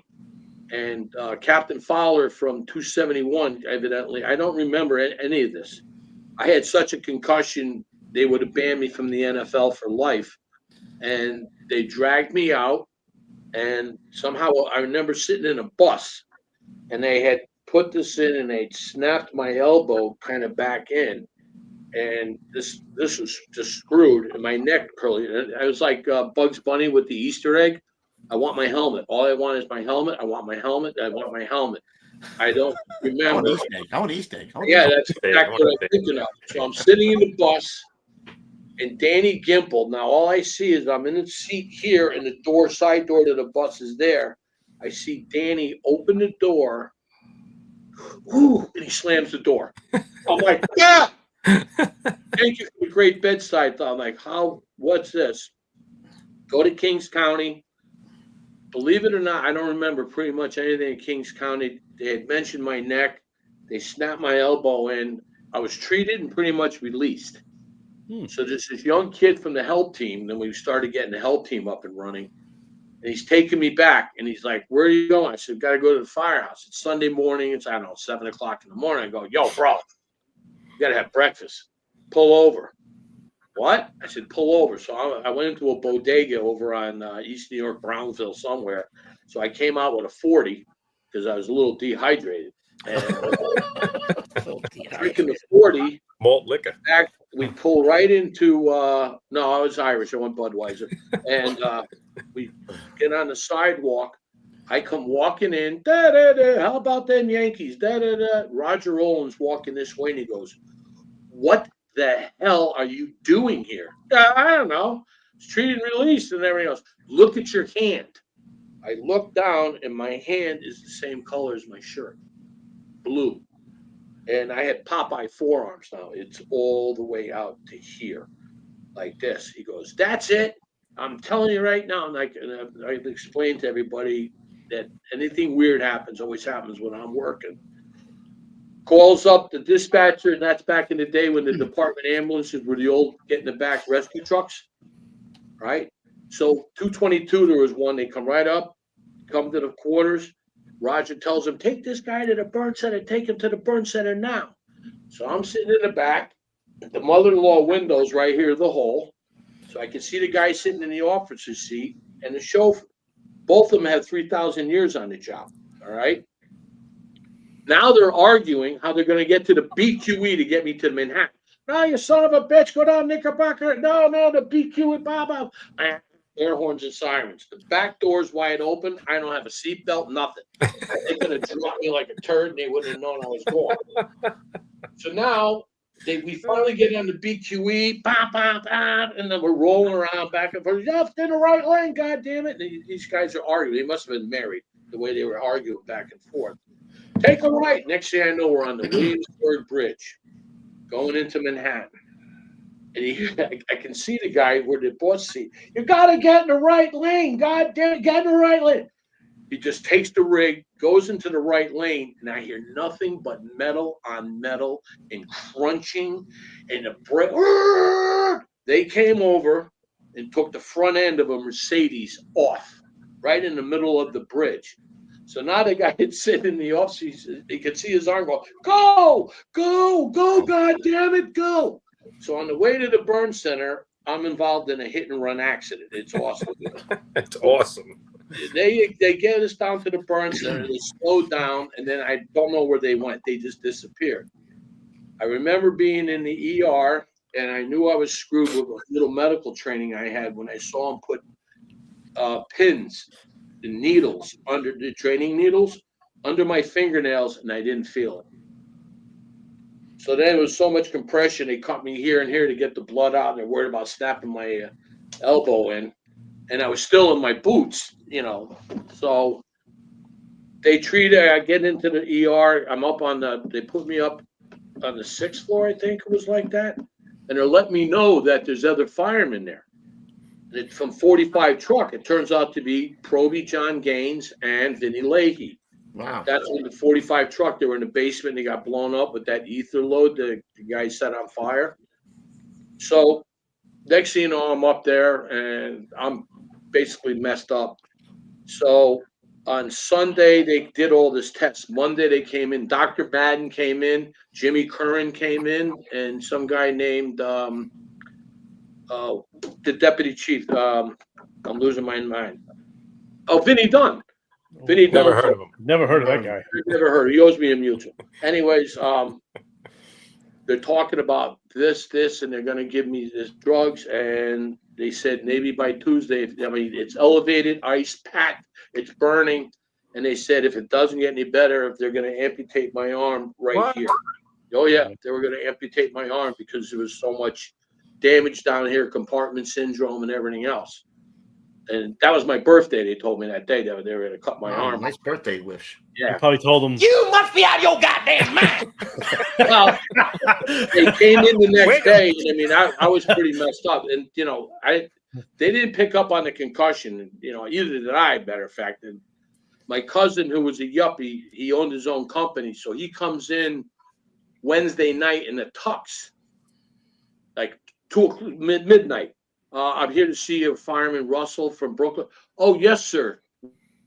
Doctor comes up. Nice. He's got a briefcase this big. So I'm saying, how about this and all that. He opens it up. It's nothing but airline bottles of booze. Yeah, we're in. So guys bringing beers in and everything else. And I realize now that with our old boots, they hold basically a case of beer and a bag of ice. So I got a nice little bar going in my room. Uh-oh. The nurse there, Barbara Battle, I ended up dating her. She was so disgusted with me. And I had a good bar running up on the east side of Manhattan. So like Friday night, you can see a wheelchair. I got 4 or 5 guys in my little tent area. We're all popping tins. And a guy starts hitting my curtain. And he's going, knock, knock, knock. Hello, neighbor. Well, yeah, what's up, bro? This guy wheels himself in. The entire face is bandaged, wrapped up. I swear to God, it looked like something right out of Three Stooges. So I go, holy shit, it's the Invisible Man. He's like, yo, bro, can you spare a tin or two? So we got him a straw, separated. He had a couple beers with us. The next day, they're taking me for more tests and x-rays, and I asked about the Invisible Man. The guy goes, he's not a burn victim. You know, okay, he goes, he's here for facial reconstruction. He's in the witness protection program. I'm like, oh, okay. Really? Yeah. So I'm probably on some 50, website or something, giving this fugitive a fucking beer, but that was all right. So, that would happen, and I was out for a little while. But Dr. Madden came in and said they had a new drug. They're going to give me an IV called naproxen. So now it's over the counter. But he said it's known to cause severe ulcers. Doc, I know plenty of firemen with ulcers. I don't know one New York City one-armed fireman. Give it to me. And about a week later, he was right. I could take a dump in the urinal because this, it just was coming right through. But it works. It's still dead here, but they did a good job. Well, you didn't lose your arm, so that's good. Oh, yeah. Well, yeah, that was really kind of scary. That's the right arm too. I'm assuming you're righty. Well, I am righty. I write right because back I'm saying I was a POW at St. Anthony's Parochial School. Back then, if you were a lefty, you were like the devil's child. So they would beat it out of you. I was like a seal pup, yeah. So I learned how to write with that. I still throw with my left. I'm messed up. I'm like a pile of shit with the arms all over. But I golf. I shoot hockey left. I shoot lacrosse left, and I baseball. I'm a lefty. But the nuns definitely changed that. But that was pretty scary. And then they were talking about fusing my neck in 87, 88. I said, nope. Oh, no. So I'll do the cracking and then popping that way. So as we went with that, then basically I took a quick detail. There's Hoey. We had a job. We're pushing in, and Hoey saved us pretty much. It's just one of those vacants that we've been in for a while, a frame, and we were knocking it, going to town, and Hoey just starts yelling on the radio to stop because we had no idea. We heard the stream. We're going all over the place. The back of the building had peeled right off and just was laying in the exposure 3 in the backyard. Hoey happened to come around just as it hit the ground and gave us that, because God knows how hard we were going to push, So I learned that I'm allergic to collapses and having backs of buildings. But, that was Bushwick. It was just, that's how it was. Plenty of fires, plenty of stupid stuff. Then I took. Is that how the whole hazmat thing came out? No, I just, they were looking for guys, and I said, I tried it. I did it in the military, legit. We were doing weapons and all kinds of stupid stuff. So I went up there, and that was sort of like the real deal guys. Myself and John Dory from 280 Engine, we were there, and we were the two knuckleheads, decon and all that. And we went to all the class, did all the training. And I remember our first run to Manhattan was in a hotel. And it was a mercury switch on an elevator or something. And I remember John and I getting off the rig because he was in 280, and we stopped, and the show of women going by was just insane. I saw more white women in 2 minutes than I've seen in my entire career, and everyone's better than the next one. It was like, So I talked to John. It's just, obviously a guy batting for the other team. I go, John, that's yours. Look at that ass on that guy. It's awesome. He was a little Irish guy. He handled it pretty well. But it was Phil McArdle, Kevin Smith, Ray Meisenheimer, who was all the original guys. And Meisenheimer. But they were, the White Rhino. That's what I used to call them. And but there was no egos with these guys. They were all awesome. They weren't like what you would think hazmat guys would be. And Bobby, he was the chief in hazmat. Ingram. Huh? Oh, Bobby, Ingram. I worked with him. Awesome. Absolutely. What a gentleman. And we went to a lot of stuff. But I always said being in hazmat was like being in the Navy. On a day tour, you could do 5 boroughs in one tour. No doubt. Staten Island, go back to the Bronx, go to Queens. You're going all the way down to Back to Staten Island, right? Well, at JFK, we caught some kind of weird. We had a couple hangar fires down there and everything. But Bobby Ingram, those guys, and he was the chief of hazmat. But what gentleman? And then I started getting phone calls, and then I don't know if you ever heard of this guy, John Sulka, and Nope. and Jimmy Curran, and a couple people were saying this thing in 41 looks like it's going to be something. So maybe you know. So I put my paper in, and the list was pretty quick. I mean, the list of guys that were there, the bosses and the senior guys. And when Bobby Kanabe went to 3, I got his spot. So, I mean, we had John Keenan as the captain, and we went to so many fires that, and the buildings fell down like every third fire. So we called Keenan Captain Collapse, which affectionately, Jack Kleehouse. Yeah, crazy. Patty Brown was there. Steve Luisi, Pete from 71 Engine. Vatimos, all these great guys, And then it was a weird conflict to a point because you had the original guys, and then, it was the Brooklyn squad guys and rescue guys. And I just wanted to go to fires. Right. I mean, that's all I wanted to do was go to fires. And it How took a crazy while. was that? We've had a few guys on from that were in that. I mean, It was insane to a point. You'd walk into the kitchen, and Marty Rogers is down the street from down the street, and he's the one that got the place open. He fought, he took lessons from the guys and did it. But you go in there and it's the guitar playing, and like I said, you know, sometimes it felt like the only thing missing was some live chickens, you know, but I've been stationed in those places. But at the same time, it was awesome. They'd come in, they were there, very respectful. And it was just insane sometimes because it was, I don't know how Keenan lasted so long. One day we're going to the 13th Battalion. The next day you're not. The next day you're going to the 2 set. You're not. It was just the politics and a lot of guys. Billy McGinn's locker was next to mine. And he finally had it. And Cotter went back to 108. And they said, what? I said, I just circled the map. South Bronx, and I circled Harlem. Somewhere there's going to be a fire in these two areas. That's a great spot, too, because you go right over the bridge. You're in Harlem, man. And, you know, and Gonzo from 3, you know, when he was 83 and 29, you know, the baby blue day. I didn't care. I was in, you know, I grew up in a firehouse. You know, you want to insult me. I remember I had about 6 months in 277. Joe Benny was a senior guy in the truck, one of the senior guys. He was I think he got to 112 in 64, 65. I mean, they were like doing not even 1,000 runs. So I'm walking through the kitchen and Joe Benny grabs me by my shirt and he goes, and look at this motherfucker. Look at the hair on his back. Everybody's looking at me. So I said, just like my mom. Poop, I popped his balloon. And you know, if you push your mother in the fire, you can't get got.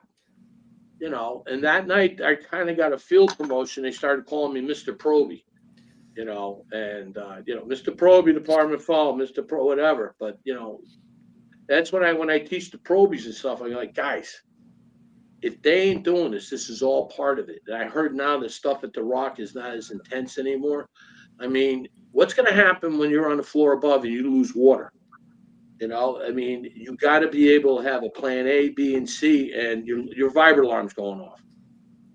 The vibrate alarm is not a death sentence, especially if you got the knob and you're covering the truck or you're covering whoever's in front of you. You're staying. You know, this is not an excuse to leave, and this is what I try to tell the guys. You know, and that was a green machine too, right, Dave?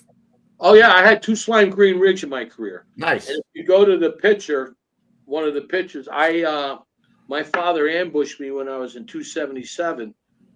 He actually had contacted Paul Walsh. My father and his father were great chiefs together and everything. And Paul went down there and took pictures and did everything. And then it's hard to blow it up. But Paul elected to leave the dumpster out of the way. That's what we used to watch Skelevision and the world go by. Skelevision. But if you pick this picture up and put it next to the old firehouse, even the graffiti is correct. It's amazing. And again, Stan Joya, what a senior chauffeur, we're looking at the picture and he's looking at the front of the bumper on the rig and he goes, holy sticker on there. Yeah, it's the MIA POW sticker. Yeah. And I mean, everything's correct. And I had that year, I had gone down to DC for Vietnam Veterans thing. And that's when they came out with the World War II sailor statues that they were, you know, for all the guys that were legit in the war. So I got him one of those to surprise him.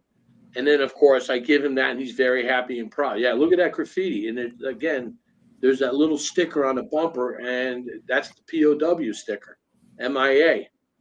You know, and that firehouse was awesome.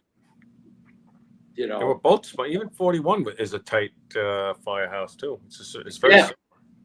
But it was TF, truck free. You know. Now you were going a lot of work in 277. How much more work do you think you were going to in 41? Was it that much more? Consistently, yes. I mean, so many guys came and left, and I have a mug. I'm still unpacking stuff. Is that Seamus O'Malley was one of the guys that was there running it and getting the stuff together. My best tour in 277 was I had 4 first due nozzle jobs on the night tour, 2 all hands and 2 second alarms. Now, with today's thing, I guess it'd be a 4th or 5th alarm. But you know, 41. in a 24 period, and I don't remember the date. It was probably 91, maybe, whatever. We went to 17 jobs in the 24, and we worked at 14. 3 of them were walking smokes. That's, secondary searches and all that stuff. Either stretching lines or, split the company, depending who the boss was. Get to the floor above. When I first got there, it's like, stay over there, special call me another truck. And then after a while, it, like anything else. They start using you. Yeah. Yeah, and then it's like, where are you? What are you doing? Right. One of the Maydays I went to was I was actually working in 92 when 14 truck flipped over. Oh, excuse me, I was in 60 back then. And 60 we pulled in and they just transmitted a second alarm in the Mayday. And that's when it was that 100-footer. Yeah. It was like Jurassic Park. It was like a brontosaurus laying down on the ground. It was like they look pumps. bigger on their side than they do when they're up. Yeah. I think they had the pumps too, right? What's that? It had pumps too, right? Or something? Stuffing, I think it was. Yeah. Whatever. Oh, fucking softens. Yeah. But, I'm surprised we didn't have more of them. But so when I was in 41, pretty much in the beginning, a lot of people didn't like us. So, and again, we had the regular 41 guys and the guys that wanted to be whatever they're going to be. So I would take all the details and I'd be a traveler. I like to be a visitor. One night I went to 17 truck in a blizzard and we're hanging out and Joey, the fattest Dalmatian in North America, is there. I mean, that dog, when he got off the rig would go creak. Like, that dog is unbelievable, And it's 10 o'clock because Joe would get off the rig at 10 o'clock. So we're sitting there in a blizzard and we had 1 or 2 runs. And then over the alarm, Queens announced box 37. Second alarm box. Laguardia. Guys start walking towards the rig. I'm like, all right, what the hell? Getting relocated. Going to 117 truck. I was in 117, I know. Yeah. Well, this is the night we're getting over, and they're reporting an aircraft went down near Shea Stadium. 91. And 92. 92? I know 92 because I had 2 crashes in 92. So I remember it's a blizzard, and we're flying, and Lysenskis was the chauffeur there, and he could drive that thing like a Subaru. And we're flying, and then it's reported down by Shea Stadium, and then they transmitted a 3rd alarm, confirmed the aircraft is in the water on fire. And we came in, I have no idea, even though I worked there, I don't know how we got there. I remember we were on the runway being escorted by Port Authority cops, and that's when I realized the NYPD had the 7th largest Navy in the world, because all the little dog catcher trucks are passing us with jet skis on the back and all this. And I'm like, what? And what was scary was we were playing by the rules. We were getting escorted, and being semi-familiar with aircraft, I'm watching the aircraft go back to the terminal. I'm sure they're just trying to get them back. And a little ESU dog catcher truck goes right in the front of them. And I see the aircraft hit the brakes and the nose went down. When you think about where those pilots sit on the roof of your garage and look down, and you can't even see your wings. And these guys were all over the place. And then Jimmy, we came down and, it's not Stark. He became a chief. And I'll remember probably tomorrow. We stopped and they had the crash truck. One of the crash trucks was buried in the mud and empty. And Lysenskis just stopped and just drove that rig into the infield. And I remember the tormentors went like this and that, and we were level. The bucket was over. The Port Authority at that time did not have portable ladders. And we had people on this side of the fence. We had, we saw bodies and stuff. And then there was people in the water still, and the plane was right there kind of burning. So all the ladders you see on the banks, on both sides, were FDNY. I took the roof ladders and hit the hooks and put them on the water side and set the hooks into the dirt because our guys were climbing in and out. Everybody was climbing in and out, and the last thing you wanted was a roof ladder slinking into the mud or the water and stuff. And then the tide changed, and they said, that's it. We're going to secure the aircraft, everybody out of the water. Patty Brown was, I forget which rescue he was. He saw me and had grabbed me and it gave me a box. He wanted me to get in a dry suit to help them. And it was just a comparison. ESU has these boxes and they're just open up brand new stuff. And back then, some of our stuff was still held together with duct tape and all that stuff. It was just a bad comparison. But we pulled people up, most of the bodies. But it was wild because it's almost like 9/11. We're driving down in a snowstorm, and you've got civilians walking back towards you. And some people were fine, and other people, their clothes were messed up. And story was, and I guess it was true, a guy made it from the crash site all the way up to the terminal, standing there bleeding and all messed up with a briefcase. And you remember the old lines for the taxis? Mm-hmm. He was in the line shuttling, standing next. And then somebody realized, sir, you should probably come with us. And they grabbed him, put him in. I don't even know how he made it to the terminal. But that was quite a unique thing. And I didn't see you guys there, but you were there. I actually, on that. Gosh, is that the one with Jerry Murtha? No, that was the first one with Blackwell. That was Lucky Runway 13. Right. He went off the end and with the beautiful view of the de Blasi gated community, Rikers. So never there. Pulls him out of nowhere. All right, so we're gonna move along a little bit. What you do something? And in '92, we're at Homestead. I'm there with the reserves, and we have an F-16 drop right in front of us. And Al Glenn from 39 Truck was on one truck. I was in. We're 1 hour. We're leaving at 12 o'clock. We're getting done with our duty of 2 weeks, playing full war games and stuff. An F-16 came right down in front of us, and we, the guy said, when the plane hit, because we've had multiple crashes, the chief was good. He goes, "Is this our in-flight emergency?" He goes, "Yes." So the thing was in the infield, and Bobby Skillet Hansen Sr. was driving. He was one of our guys, and I was on the truck. And I always teach this now, and I taught this at LaGuardia. I was only riding for an hour. I threw my gear on, no big deal. Scott Pressure Pack 2. We pull up, the plane's burning. We start hitting it. I go to pull the air pack. I cannot get it out. It's wedged in the seat with the straps and everything. And as we look, the pilot's in the cockpit and he's on fire and he's struggling. Oops. So, and with the APU on an F-16, it has hydrazine. It's not really good for you. And the experts say the exhaust smells like ammonia, and the APU, when it fires, sounds like a machine gun. I open the door and I hear pop, pop, pop, pop, pop. I smell ammonia. These motherfuckers are right. So myself, Al Glenn, and another guy, Wade, we went over. I shut the aircraft down, safety the seat, got him out of the harness, and we pulled him out. I gave him the guy Wade and Al Glenn, and they dragged him. And he ended up in the hospital for like about 5 months. He was burnt with a broken back, but he came back.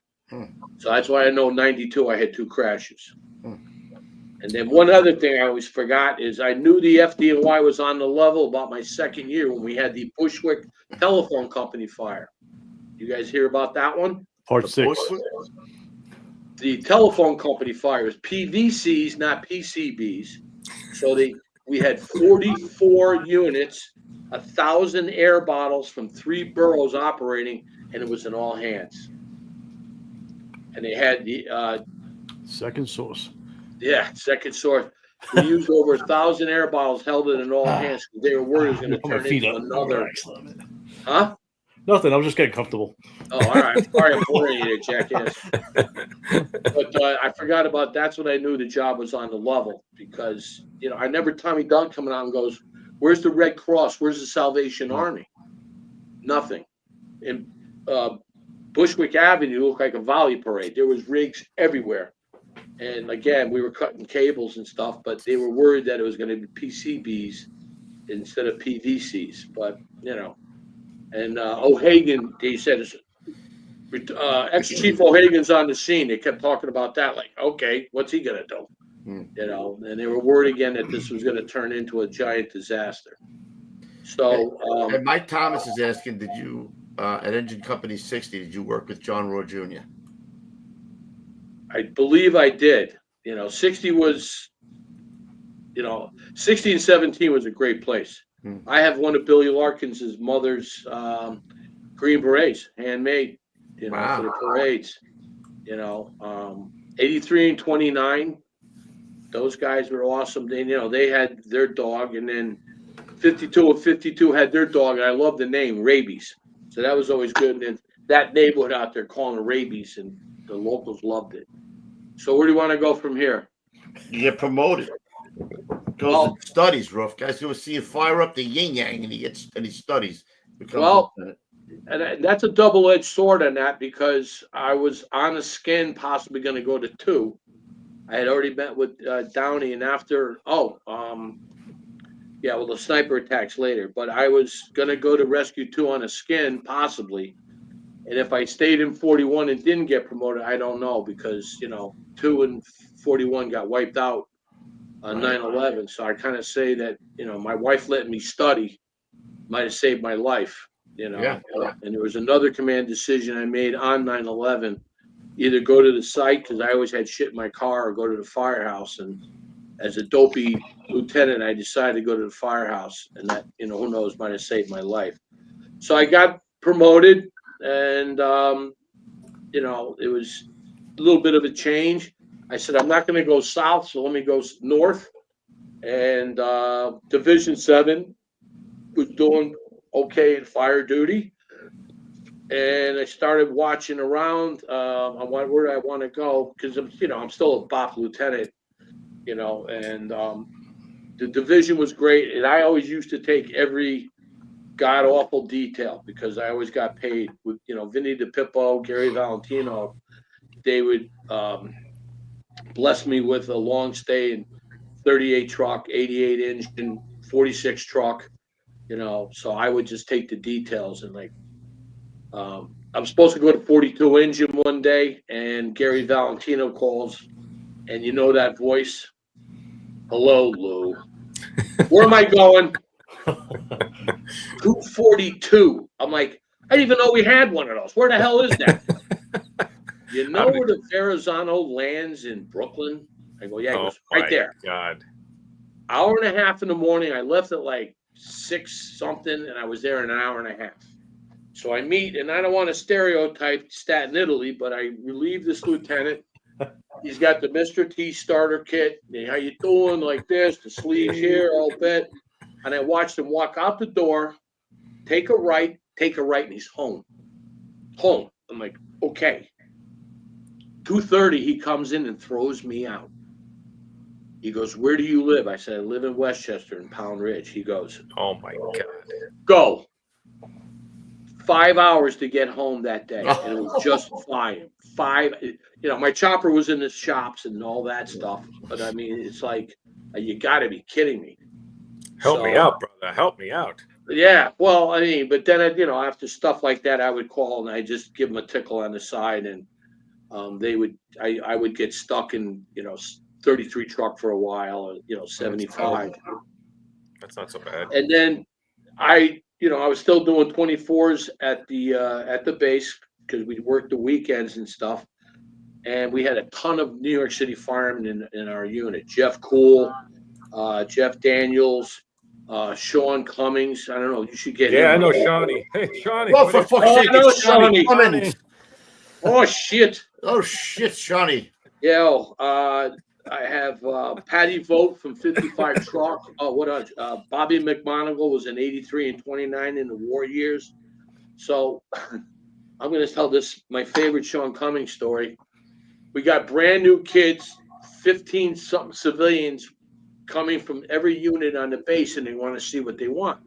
So the 15 civilians walk in, and they're in our kitchen, and our bunk room and latrine's right there. So I'm sitting at the table. We checked out our rigs, and I'm just reading the paper, and I'm waiting to do our intro and stuff.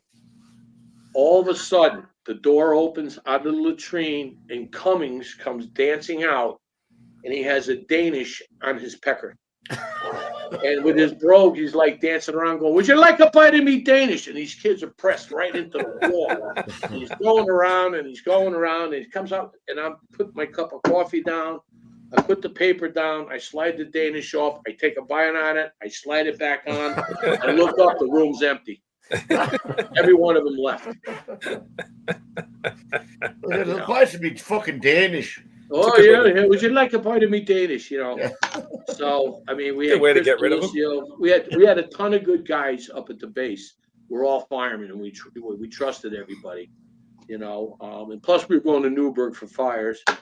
So I would go to the 1st Division, and I'd become a tourist. You know, what do you got? Show me something. I was in 15 truck. We go to the Indian Museum. We go here. We go there. I mean, they have more, and I'm so glad I went there because now I have the utmost respect for those guys. I mean, no two floors are the same. They've got more building underground than we have above. As soon as you step down, the radios are dead. You know, and everything's 2.5, and it's, you know, long stretches. And I'm out. Yeah, well, I used to remember saying that when they catch a job, they don't get a lot of them, but they name them. So that's usually not good, you know. No. So, Ruffy, ask him if you like what you like the best. What do you like the best? You like triple subcellars? Triple subcellars. I had a fire at the Grand Central Terminal in 2 truck. It took 5 engines to get the first line in operation. Yeah, got it. It ain't easy, man. It was the largest fish fire I've ever had. It was where they smoked all the salmon for the oyster bar or whatever it is there. It was like $300,000 of salmon gone, you know. So it wasn't our fault, you know. How many did you fit in your bunker coat? The pants, it's usually, you know. It's a nice place, the oyster bar over there. Yeah, well, not when it's on fire underground. No. You know. CMO, count me out. And my OV, as we're going down, this young guy, he's like, you know, Lou, there's no vent down here. I'm like, thank you.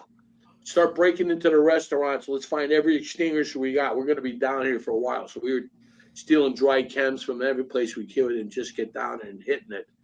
But again, no radios and 5 engines get that first line in. And I always said the guy that I relieved that night was Captain Ill. You know, so that's another story. And I know his son Freddie, I worked with him. Yeah, Freddie's a good man. And but Ill sat me down and he gave me the 20-minute father-son Manhattan talk. You're not in the ghetto, you're not this, you're not that, this is this, you know. And I'm like, you know, this is the real deal. You know, you definitely. The next thing you know, you're jumping out of the back of a C-130 into the jungle, and that's it. But that was, you know, great house, great guys. 15 truck. We were in a building right on the water's edge, and we were up like on the 33rd floor inspecting, and the super was there. We're in this guy's office, and it's mahogany, everything. He's got a walk-in wine-free refrigerator, cigars. So then he asked, he goes, you want to go to the roof? I mean, like the roof? Hell yeah. So we go up there, we're walking around. I mean, you're looking right over the Statue of Liberty. You can touch the Verrazano's there. And I hear him go, oh, man. I come around a corner, and there is a 4-wheel drive man lift, one of those 80-footer bucket trucks, rusted solid. So because we were out of service, my chauffeur goes over and looks at it, flips up the engine column and goes, 8 hours on this motor. The guy goes, we're still probably paying rent on this thing for like the last 15, 20 years. Of course, the guys in 15 truck are asking, where's the service elevator? How can we get this thing in pieces down to the street? Because they wanted to take it. You know, flip up the fireman. But 8 hours on a brand new diesel motor. So, you know. So I go to 15 truck. I'm there for a little bit. And 6 and 9, what is it, on Great Jones? Yes. So 33. Is it 33 and 9? 33 and 9, yeah. So I ended up having, I did drill on a Saturday. McSorley's, one of my friends, was working there. And we were able to get some adult yoo-hoos. And the guy, one of the guys in the company goes, hey, Lou, we don't do that here. I said, okay. So they forced me to have a ball pack for the ride home. You know, so the next thing you know, I'm in the running for 62 engine. Billy Chilson would like me there because I worked with him when I was covering him. He was a lieutenant in 38 engine, so we always run in together with 63. And what sealed the deal was we had this skell going around and pulling, the ERS boxes. So we decided we're going to make our own home hunt for Red October. We're going to find this guy. And the second night, I was kind of out. I was in my second Dewis, and Billy's like, and we're looping. Are you really searching for the guy? Oh yeah, No shit. I wanted to. Yeah, no, I got you. Wall-to-wall counseling was legal back then. I've been So we find him, but Billy found him first, and one of his friends was there. I got to remember the story right. One of his friends is there. He convinces the skell that this guy's a fire marshal, and that if the dog sits next to him, the dog alerted. Well, his friend got the dog to sit there, alerted on the guy. The guy confessed. He's been pulling boxes the whole 9 yards. So we notified the PD and the fire marshals. Yeah. So 62 started to open, and Billy, thank God, wanted me. And like I said, 62-32. Yes. That's a great spot. All that work moved north. Gun Hill gang, baby. Yes, Right? the occupied North Bronx, as we used to say proudly, versus all the guys on the legends down in the South Bronx, where it's outside rubbish fires. Well, the old joke now is, bro, we were first due last night. It was out 8 windows when we got there. Car fire. It was a Suburban, but it was out 8 windows. And we started going with, 62, and the guys, even back in 41, the guys that we had, and Charlie Schmidt was there as a fireman and a lieutenant, and Charlie used to say that was the toughest kitchen he ever worked in on the job. Really? Oh, yeah. That says a I'm lot. telling There's you. a lot of tough kitchens, man. Well, we had, no. I'm telling you right now, we had Cocknose LeMagnon. You can figure him. He was an original 41 guy in the Marine. He had so much nose hair that he could actually filter out carbon monoxide. And what a guy. Absolutely. So it was me, and we would run the table. And truthfully, if somebody's offended by this, I'm happy. We would have a moratorium on dead mother jokes for 3 hours. Of course. Oh, I wish my beer was as cold as your mom. Put your paper in. There's 100 guys waiting to come here.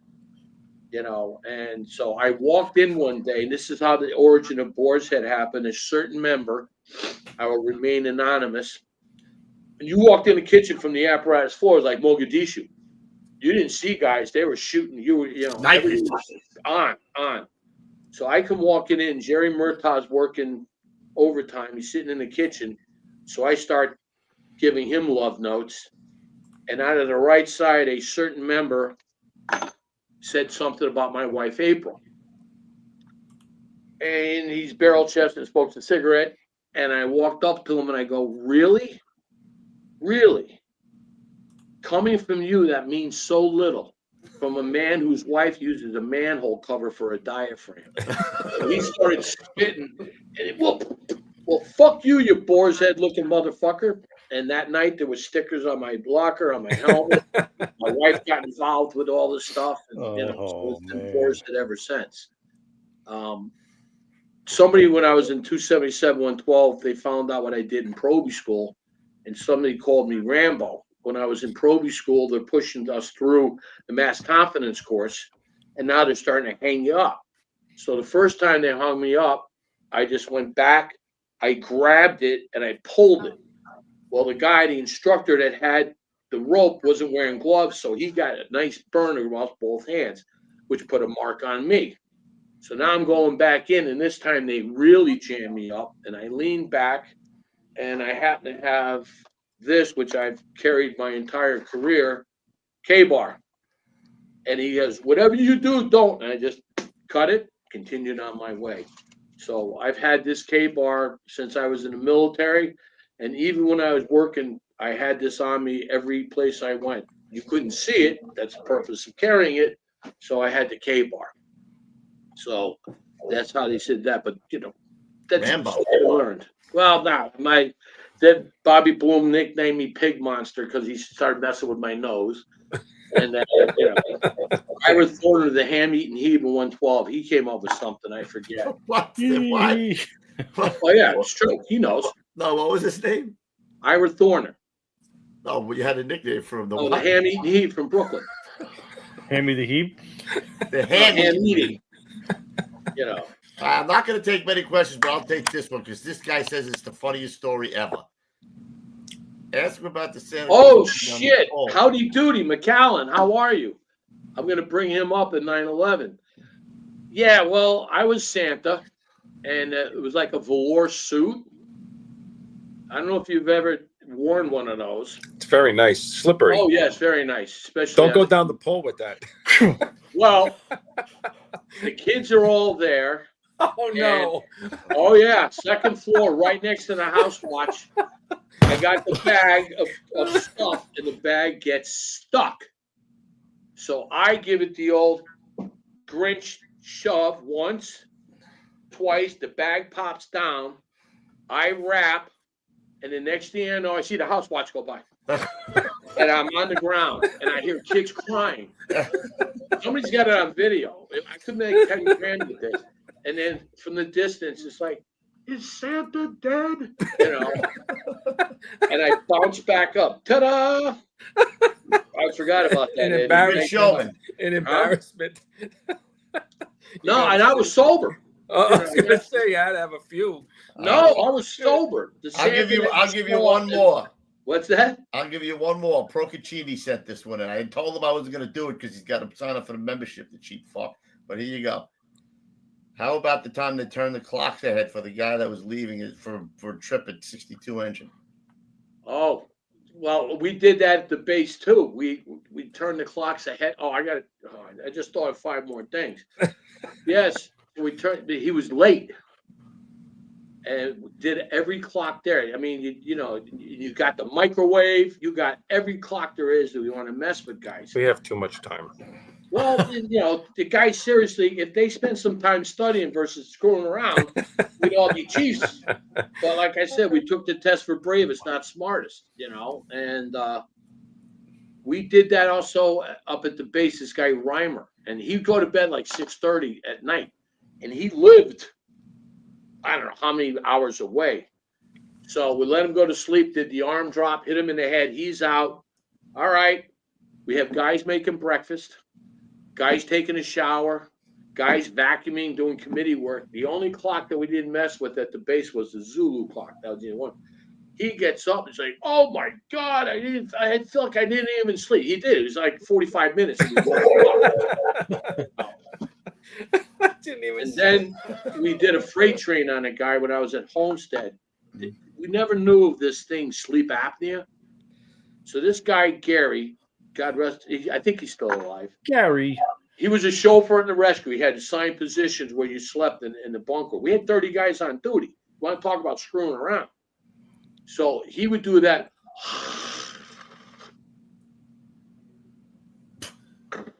Like, holy shit. Yeah. Ready, 1,000 Take doing. a breath. Yeah. Stay away from the light, buddy. Myself, Stuttering Kirkham, and this guy, E.T., Ricky White. He looked like E.T. We needed 3 guys. That's not good. 1 guy with a flashlight, 1 guy with a pillow. Oh, you did the freight train? Oh, and 1 guy with a CO2 air horn. Oh, my God. We did the arm drop, hit him in the face. He's out.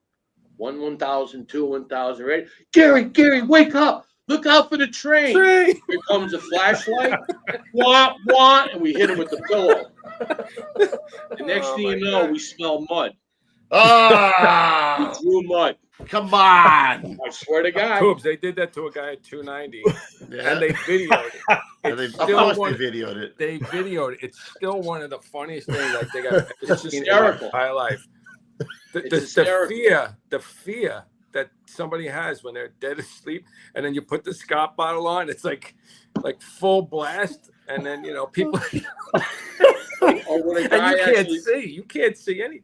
I can only imagine. Oh my God, so fucking funny. When they started chainsawing, they put it on your chest with no blade. that puts mud in the guy's under. Oh shit! Yeah. Crying over here. Son of a bitch. So hold on. I just want to hear what was the final verdict with the Santa thing? Everything worked out good for the kids? Like, Yeah, I should have went on medical leave for like 2 years. I lost a half an inch. You know, it was amazing because the house watch was actually a blur. I mean, that was oh it. my God. And as I'm breaking the sound barrier, I can hear the kids screaming. And I hit the ground, and I was like, the show must go on. And I stood up so fast. and both my kneecaps should have popped off, but you know. That's like when the guys they were cleaning downstairs or something, you know, and they would wet the pole, and then you would get a run. I mean, it was pretty similar to that. Like you would take the express down, you know, like. Well, yeah, definitely. Oh my God. We had a guy at Homestead. He washed the rig, the engine, first new engine. He armor rolled the seats, the steering wheel, everything. So they get a run. I'm in the rescue. We go out. We watch the engine go straight out because the guy couldn't stop the rig turning with that beautiful armor roll right in the ditch. So, note to self: don't clean your steering wheel or your brake pedal with that. You know, if they had armor roll in that back seat of that ambulance, I would have been on the. You would have been out, bro. Oh, he's cleaning up after himself now. You made him spit. Come through the nose. It did a little bit. I gotta get my first time. So where are we? I have no idea. There's so many people. No, we don't have a fucking idea either. But you know, you're at 62. My mission's accomplished. You got promoted to 62. That's it. You're at 62. Yes. When I was looking, I was wanting to do my homework. I didn't want to go south anymore. I wanted to get a bridge out of my life, and we started hearing about the 1-5 battalion, and the 1-5 is doing this and working. 1075s and everything. So I said, let me do my homework. And I went over and I see what precinct they're in. They're in the 4-7 precinct. Number 1 and number 2 in homicides and assaults. All right, that's where I'm going. Because that was the job security. There you go. You all right there? Yeah, it's going a little long. My battery's running around on my iPad. Yeah. Oh, all right. Am I boring you to death? No, not at all. All right. That's water out of my mouth. What's that? I said it was pretty funny. I already spit water out of my mouth. So, So I got 62 and 32, and a great house, great bosses, and what I know. Oh, you know what I forgot about in 41 too. Ever hear of Chris King? Yeah. Sure. All right. Well, Chris King and Dennis Moranchak were my bosses. And when the list started to come out that I was going to get made within 6 months, they'd let me ride in the front seat and in the office. So my first time with riding in the front seat, because everybody, it's all air horns and sirens and fun. And we catch an ERS box down on River, down by the Bronx Terminal Market, and we can smell it. You know that giant vacant, now it's a Home Depot and everything on off the Deegan next to Yankee Stadium? Yep. That was 100% vacant when we were there. And we have to look up, and it's 5 stories up, and it's blowing out one window. So now we get in the rig, and we go all the way around and go back up. Poof, there goes 60. They get in there. They got a brand new battalion chief in the 1-4. This whole loading dock is going and everything. I hit the 1084. I get out of the rig, and remember the officer scuba flashlights? I watched this thing bounce in slow motion 3 times, hit the ground, and explode. And now I got 60, beat me to my first due box. I just broke a light in my air. I'm like, this is going to be a great start to a career I don't even have yet. Yeah. So Chris is in the back, and all Chris kept saying was, make sure you don't make me sound like a jerk on the radio. All my friends are listening. I said, all right. So now we got all this fire. So it gets better. The covering new chief transmits a second alarm. So we go over helping, and now all of a sudden you hear all the Harlem companies coming, air horns and sirens everywhere. 60 opens the line. It's like a light switch. It fires out. It's like, now you got the whole second alarm guys coming over. So at least I'm thinking to myself, at least I wasn't the battalion chief that did that. Nobody's going to know that. But Moranchak would sleep in my bed in the bunk room, and I would sleep in the office. And he'd go, you know why, hero? I'm like, okay, why, Dennis? When the phone rings at 2:30 in the morning, you got it. All right. And then the next day he walks in with one light bulb, one roll of toilet paper, a handful of sand, an axe, and something else. And he lays it on my desk, on his desk, and says, we need this. Oh, and by the way, we need diesel. They don't teach you any of that shit in flips. So I learned and how to do TPRs. I learned all that stuff. I was so far ahead of the game. But every once in a while, when I would switch over to Manhattan, 41 responding on the Manhattan frequency. This Queens dispatcher one day, it's like I woke him up or something. Be advised, 41. You're on the Queens frequency. I'm like, okay, lighten up, Francis. And you homos. Yeah. The big toe.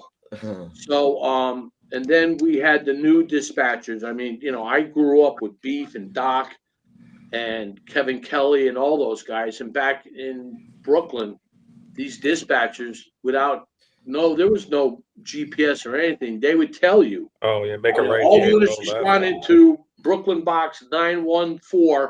Use extreme caution. Now, this is Christmas, Halloween, best night to work. You were going by fires to go to fires. And use extreme caution. You have out-of-borough units responding.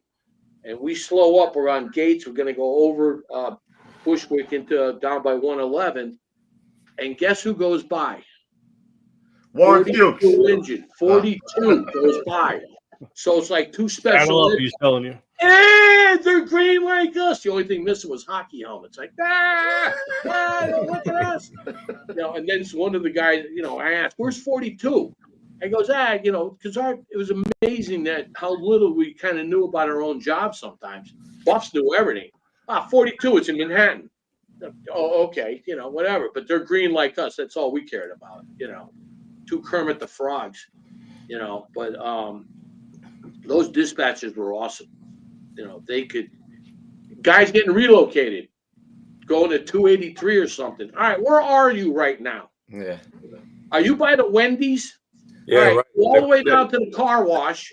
All right, when you see the White Castle, take a left, and the firehouse is 2 blocks down. Fuchs used to Fuchs and Munch and all those guys. All those guys. He just passed away, actually. I was going to say, somebody wanted us to give a shout out. Oh, you hear the beef. Yeah, hey, 62, that ambulance should be swinging around that corner in a minute. Mm-hmm. Where the lady up on 5G says her kitchen's on fire. It's like, And then the other one, did you guys ever hear of Eamon, the aide in the 1-4? No. Off the boat brogue, and whatever he thought here went on the job radio. So we're going one day, and Bronx to 1-4, take in box, blah, blah, blah, blah. So we're coming back from somewhere. We end up heading over. 1-4 to the Bronx. Go ahead. 1075. Bronx to 1-4. What's the address of the fire building? How the hell do I know? You're the one who sent me here. And I missed this one. We were when we were still the enhanced engine ×2. It was a job next to 60s quarters on the upper floor, like 18th floor. And the chief and regular assigned chief put us to work, and we went to the floor above. So Eamon's there. We got fire out the 18th floor, going to the 19th, whatever. Bronx Battalion 1-4. 1-4. You're due for a progress report. Eamon goes, I'd like to give you one, but there isn't any. Give me a second. Yeah. Oh, yeah. Second one. That's perfect. Oh, shit. So, and in 62, there was always a lot of weird stuff. Oh, by the way, when I was covering in 89 engine, in 97, there was a sniper attack in that firehouse. So I'm working that night with a guy named Sullivan, Captain Sullivan, the old school. He was in 17 too. So we're downstairs talking. It's like 2 o'clock in the morning. We get a run for a class 3. We come back. We're talking about our kids and everything. All right, let's go to bed. So if you know that firehouse, it's the old federal firehouse with the big windows. Well, 50's windows were closed, and it's pouring rain. So I get up and I'm going right to the desk to get the book out to put the run in the book. I hear a boom, and the window next to me explodes. And then I hear boom, and the window right by where I was explodes. So I get the fuck down, realizing it's, you know, it's not, because shit's flying all over the place. And I sent you the picture with the patch with that ball bearings in it. It was anti-personnel ammunition. And another shot hit the firehouse. Sullivan comes in, and I'm like, everybody get down. We got a sniper. We're getting shot at. Incoming. And he comes in, and he makes me look anorexic. He comes in, and another shot hits the window, and I turn around, and I see the southbound end of Sully on his hands and knees. His ass is 2 axe handles wide. He disappears down the hallway. And then the guys are coming out of the bunk room, and I'm telling them to get down because my door was open and shit's going in the other part of the bunk room. So I get down, and they hit another shot. The 5th shot made my office.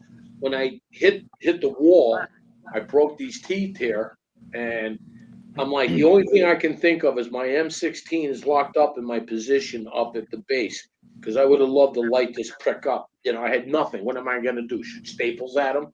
You know. So then I call 911, and I get a beautiful dispatcher. I said, listen, transmit at 1013 for the firehouse on the Bruckner and Tremont. What be is your address? I go, the firehouse on Bruckner and Tremont.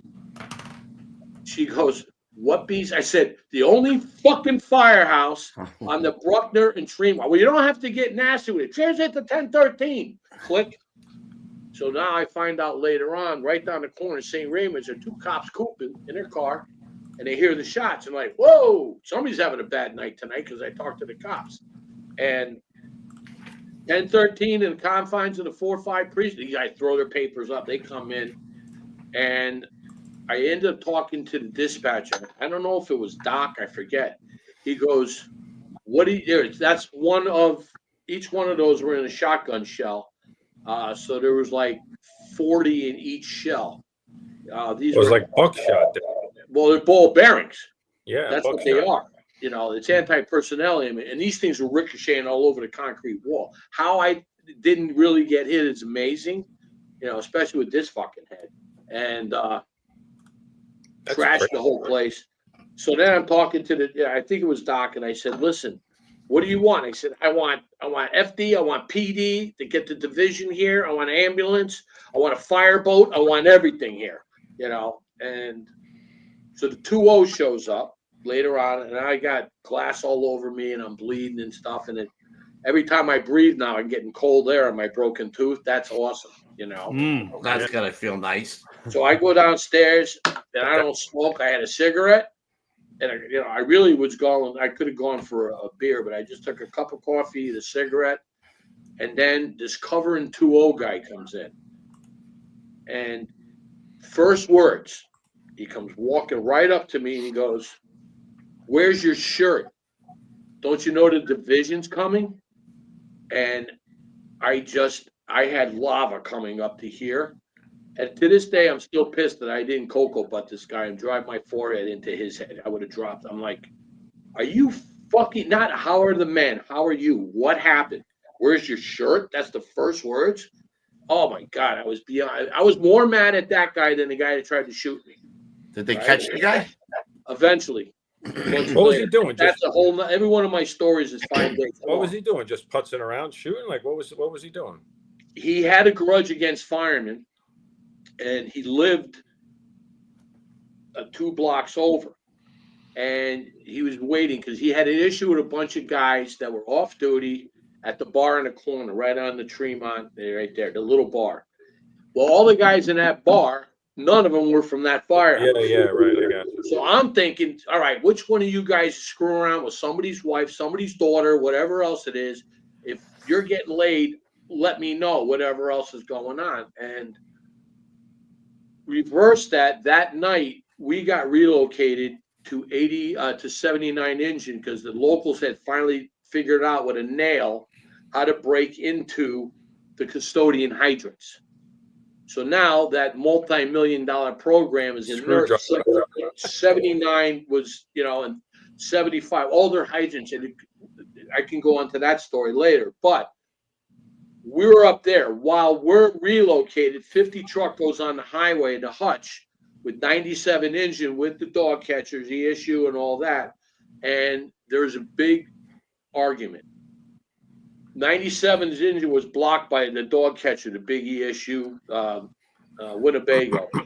And Sandy, the nut job in 97 engine, decided he needed to get the line stretched. He goes in the ESU truck and moved it to get the engine in. Now the cops are all screaming, "What's wrong with you? Don't you know there's weapons in there? Don't you know there's shotguns going in this stuff?" I have no idea about this. All we hear on the highway box is that they requested the division, another battalion, and SOD, special operator. It got real ugly with, the usual FDPD thing. We have no idea. So now we back in, and they're telling us, because that night somebody from 50 was going to 23 truck or something. We're supposed to have a last meal. It never happened. They never tell us about the argument. Now the shooting happens, and now somehow they think it's an NYPD ESU cop that did it. So they confiscated the guns and went to Robin's Neck. They did all this stuff. ATF got involved, and they found the ammunition in the shells. And the guy, the old timer at ATF goes, that looks like that crap that comes from France. There's a place in France, obviously before 9/11, you could catalog an order. Especially, you'd say, "Hey, listen, I'm Dick Hertz, and I want to shoot marbles out of my shotgun." They'd make the rounds.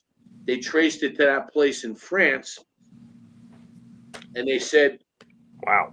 6 months. So, matter of fact, Interpol was involved. Like I said, every one of my stories is forever.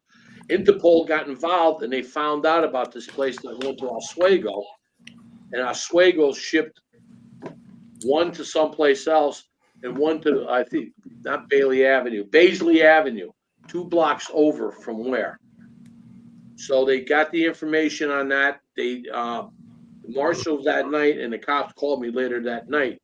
They got a midnight no-knock warrant. They went in the house, typical 30-something-year-old loser living at home with mom and daddy, folded and hung his underwear up and stuff. They came in with a no-knock, blew the door off the house, went into the house, found him, put 2 miniguns in his ear and got him out of bed. And they just said, "Give us a reason." Now, and they said, "Where is the rest of this stuff?" So they searched his room. He had knives. He actually had a hand-drawn map of the 4-5 precinct. He had roll call sheets. He had a diagram of the rectory of St. Barnabas. And he had some other weapons in there. So the cops asked him, "Where else does he hang?" Because he had called the dispatchers after the shooting and said he has an M16 and he's going to go and kill all those firemen in Tremont. So they said he hangs out at his grandmother's house down the street. And then the parents said, "You got a warrant?" They said, "We're going to take the door off the house if you don't." They went in there and they found an M16 that he was building. He was a firing pin away from doing that. So he was going to shoot the cops, come back and shoot 89 and 50. And probably, the priest, because he said he knew that they were abusing kids over there. So, that's one of my stories. That's one. Losing a tooth don't seem so bad then. No. Losing a tooth ain't so bad then, man. No, actually not. But there's easier ways of getting medical leave. I ended up getting his shoulder operated on, but or this one rather. And but that's just the normal weird shit that happens to me all the time. So speaking of time, speaking of time. Yeah, how are we? A little. We're over, but we can. You want to talk about? That's okay. Don't be sorry. The guys in the chat love it. Did you want to talk about 9/11 at all, or would you want to go? Yeah. Well, 9/11. I was off that day. I was at Boston 62. I was in Pound Ridge. Gutting my house, literally the entire first floor, and I took the roof off. We had a 62-32 roof party, and all the guys came over and cut my roof down. We had it all in a 40-yard dumpster that day. So I'm working downstairs, Tuesday morning, obviously. I was in the first floor bathroom gunning it, and I hear the phone ring. Just a regular phone, because I didn't have cell phones back then. And I answer the phone, and my wife is a real fireman's wife. I answer the phone. I go, hello. She goes, you're going to work. I go, what are you talking about? She goes, you're going to work. Quit. What are you talking about? And she says, they just claimed that a small plane went into the World Trade Center. I'm like, bullshit. She goes, it's on every channel. And she's a paralegal, and her boss has every news channel on. So I went upstairs to our small room. I turned on my little GI TV, black and white with rabbit ears, and it was on channel 5. And I remember looking, and I just went 1, 2, 3, 4, 5. I go, that was no small plane. I got to go. So I hung up. I called the division, 7th Division, and I forget who the aide was, and a typical, fireman. Hey, guys, is there a recall? Is there anything going on yet? Hey, Chief, is there a recall? Nah. I said, all right, I got to go. So I started heading in, and then the second plane hit, and I just went into military mode. I said, we're at war. I don't know, bad guys, Hodges, we're at war. And then I made a very critical decision as I was going down. I had all my gear. I got an air pack and everything. I said, I could make it down the west side. Shit, I'm a boss. So I went to 62. And we got there. The guys were filing in and coming in. And one guy pulled a rifle out of his trunk. Go, dude, put that back. You're going to shoot one of us before you get them. So put the thing back. So then we ended up, a lot of this 9/11 stuff, and I've talked to other guys, you can only talk to, it's like combat veterans. You could only talk to guys that were there about the real deal, and I've kind of been in both of them. So to me, you did stuff every second you were there, but you don't remember a lot of it. It's like an alcohol-free alcohol blackout. You don't remember stuff. And then somebody goes, yeah, I remember we did this, we pulled the line, we did it. And, I was down there for 6 months. So, guys will remember, like, I had Todd Holgren, all these guys. But I remember at the firehouse, I said, we got to get down there. I did not want to do the S word, stage. That would be death to me. I did not want to be there. So we ended up going to the 7th Division on Webster. Guys are milling in, coming around, and I'm looking around, and when we left 62 and 32, we took everything out of the tool room. We did not take one thing off of the rigs because the rigs were in service. God forbid, who knows what's going on. And the radio, the 5th alarm, and all this stuff, and I missed a lot of that. Get to the division, we took every radio the division had that could spare. Guys are getting tools, and guys are showing up. And Tony Tangaretta and myself in 79, I looked across the street, and there was a bus parked at the stop. So myself and Tough Tony walked across the street. I don't know what was said. I'm sure I violated a lot of their civil rights and everything else because they didn't think we were legit. And I don't know what I said, but I was in that military mode. And the next thing you know, you look and you just see the guys coming. All our guys. And guys are, some guys were carrying the gear, some guys were in their bunkers, guys were bringing in tools. And I remember this bus driver was pretty awesome. And of course, Dave, groin muscle. I didn't pick a regular bus. I pick a flexi bus. It's the only bus there. So hijacking a flexi bus is like stealing a canoe with no bottom. It's like, holy shit. We get the guys in there, and I'm standing there right behind him, and Tony was there, and Teddy Crowell, and all the guys that were on, and guys are just stripping and ripping. And it's very interesting when you're trying to run Fordham Road off of Webster with no police escort with a bus. And, we're just working our way through there, and the guys, and I remember this guy asked him, I said, and the guy's like, let's go. And I'm standing right over him. And I'm telling you, like Fred Flintstone, he had that foot right to the pedal, and he's trying to go. And we ended up getting down. I just talked to Teddy Crowell last night, and he said we somehow eventually we got a cop escort for a while. But I do have a picture that when we got down onto the FDR Drive, nobody northbound, nobody southbound. It was just that eerie, like one of these weird science fiction movies. And we came around the United Nations, and I took another picture, and I call it the horizontal tornado. The smoke is coming right across Manhattan to Brooklyn. And as we just kept going, there's nobody, and all of a sudden we just started seeing people coming and people coming. And then all of a sudden we saw normal people, and then we saw people that looked like they were uncooked chicken batter on them. There's, we now know is the dust. And this guy got us, and while we're going down there, I said, listen, bro, I don't know how you're going to do it, possibly, whatever you do. My guys are leaving all this stuff on the bus. Could you get it back to that firehouse where you picked us up? And we get all the way down. He gets off the exit. We go up to the Broadway exit, and we got buried up there. And we got off the bus, and it was, it's sort of like a blizzard. You know how awful the sound is. And there's guys all over Broadway. There was an old battalion wagon there, which we were using for Staten Island field com because you couldn't talk on Manhattan.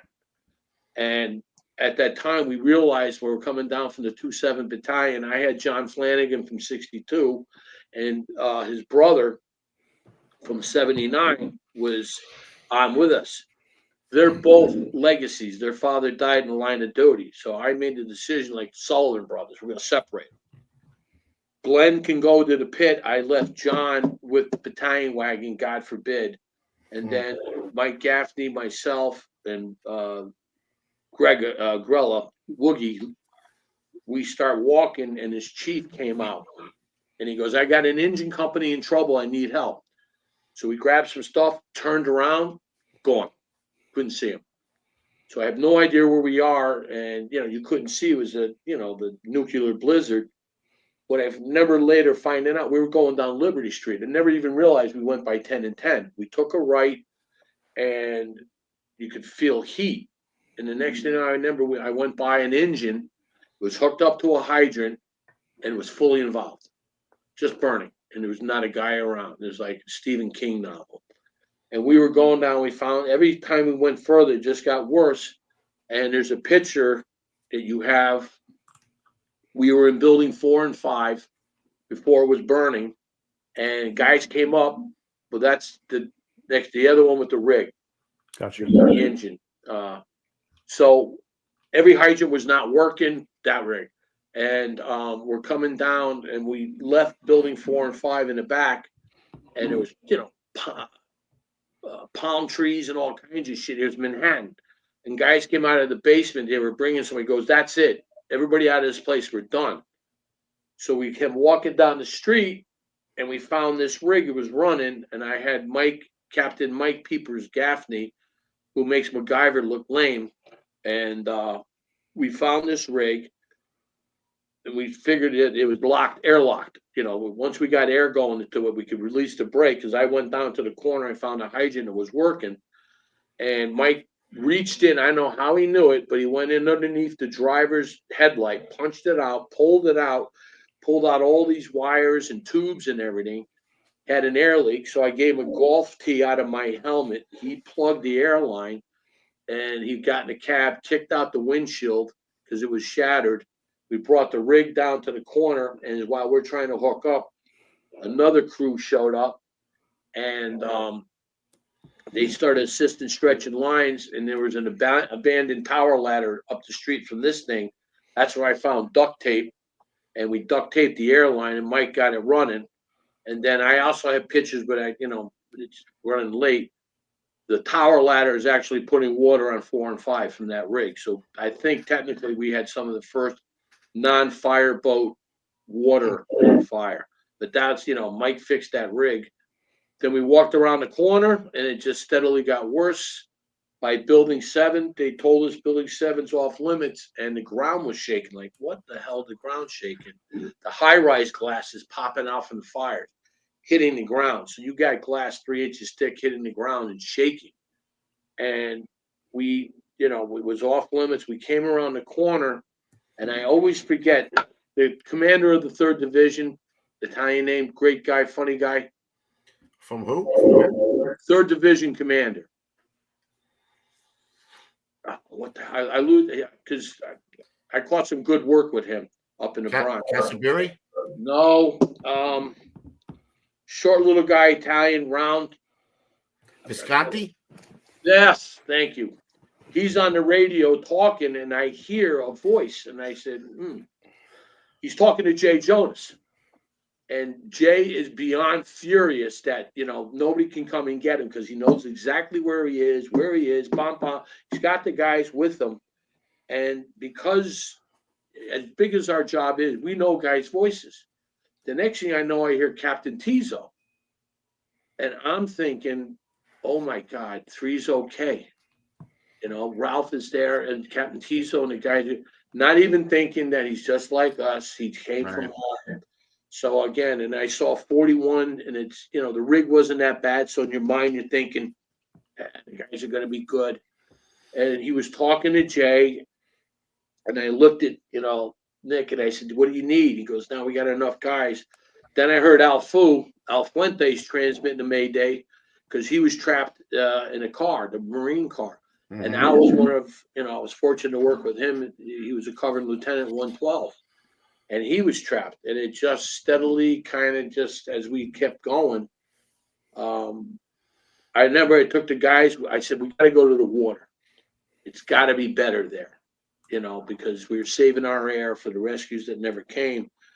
And I figured we get by the river, we just get some fresh air and just whatever. And it just turned into a cyclone so we were better off back at the pit. So we get back to the pit, and then I remember walking, and I'm like, where the hell am I? And Grella goes, you're on the center divider of the West Side Highway. And I go, no, I'm not. And I look around, and there's the pedestrian bridge, and there's the rescue, and I'm like, holy shit. It just kept getting worse. And then we went over to Pile, and, I had the pleasure with Mike Esposito and those guys when I was doing light duty at Rescue 2. And I see Squad 1's rig. And I look over and I see an excavator with pulling the rig out. And I don't know who did it that day, but somebody wrote the BF4 writing list on the door of 1. Perfect. And Espo's name was right on the top. And then I look over, and who's operating the excavator but Espo's brother, pulling the rig out. I saw Lee Ialepi. I forgot about his son. I'm just, that look, you can't fake that face. No. And there's a lot of stuff that we did that again, it's like an alcoholic blackout. And then we got detailed to the other Marriott because 90 was still burning and all the windows were blown out. So we started going in. I said, wait a minute, guys. So I said, let's find out where the maintenance guys are. Forced the door, and I have a cluster of keys. I figured we got the keys. We'll just go in and we'll unlock these doors and we'll be able to go. They wanted us to start putting stuff over the broken windows to keep the fires from entering the building. So, of course, my luck, the week before, they just switched to the card. So there's no electricity in the way. So we ended up forcing, I don't know how many doors and taking doors off of closets and bathrooms and everything and just covering the doors. And I don't know how many floors we did, but Mike Gaffney said, he couldn't move his arms. And eventually, I don't know what floor we were on. I think it's 20 something, even higher. We've popped the doors and we got enough that it's not going to be a fire problem.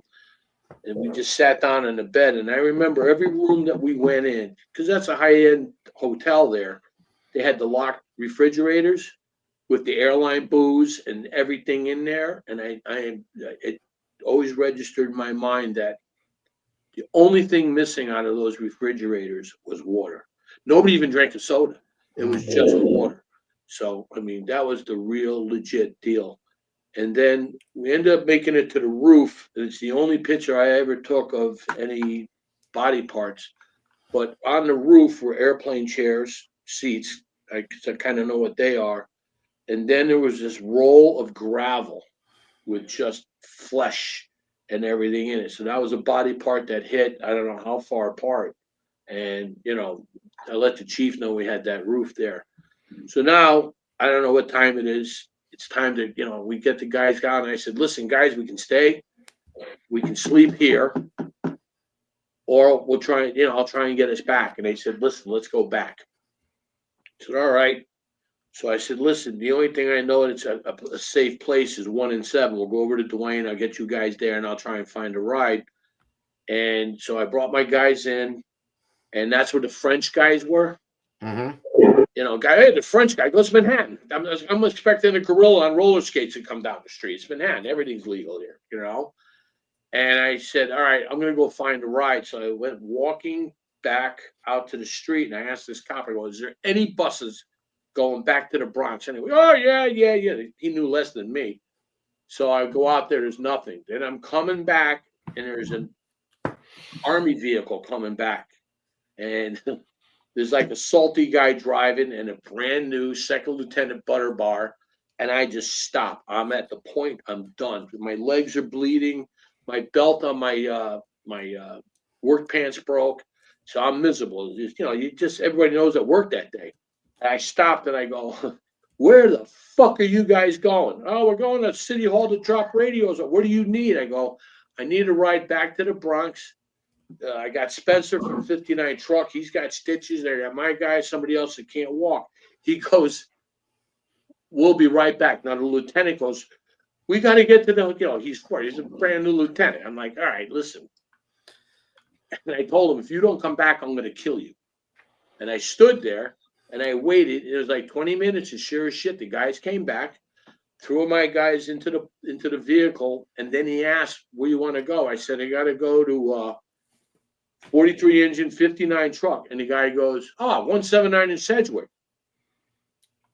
The guy is not only a reservist, he's a New York City Transit guy, and he's a buff. He knew the addresses better than me. I told him, our last stop will be 62 and 32. Yeah, White Plains and Gundale. I'm like, dude, you should be a dispatcher. I remember we got back. I don't know what time it was, because when we had made the turn on the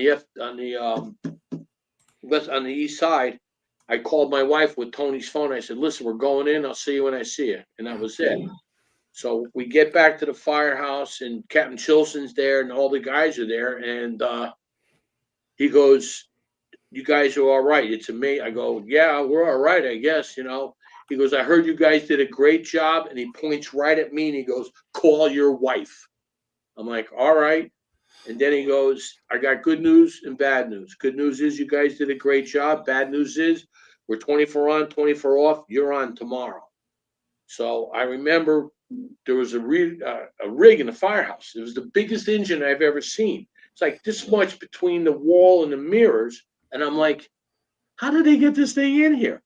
I think it was Larchmont from Westchester was relocated there.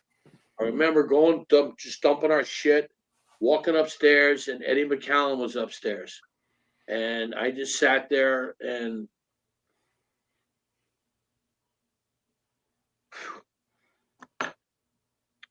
thinking of all the guys.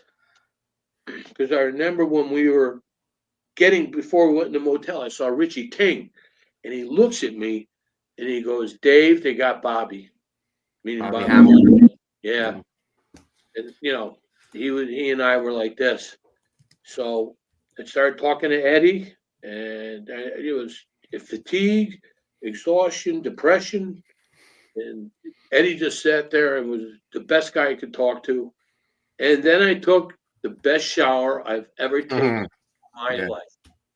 And I don't know, I think I caused a drought in Westchester. And the next day, they let me sleep. I slept till 11, got up, downstairs, and everybody's there. And I see Mike Lynch's father, and I see all these guys, like, what's up? And he goes, they got Mike. I'm like, what?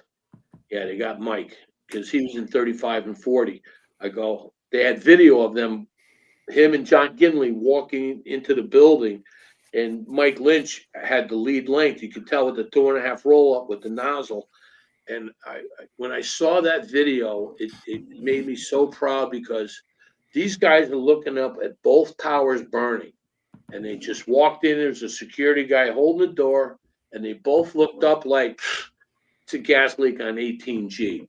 Calm, just, we got this. We're going to take care of it. There was no look of horror or anything, and I came on the job with one of the Ginleys, the the Ginleys were 5 of them were in my military unit, you know, and but that afternoon, because I had a very good rapport off the record with the dispatchers, I called on the non-recorded line, and I can't even tell you who I talked to. And I said, I don't know how you're going to do it, but you're going to get us down there tonight. Mike Lynch is missing, and we're going to go get him.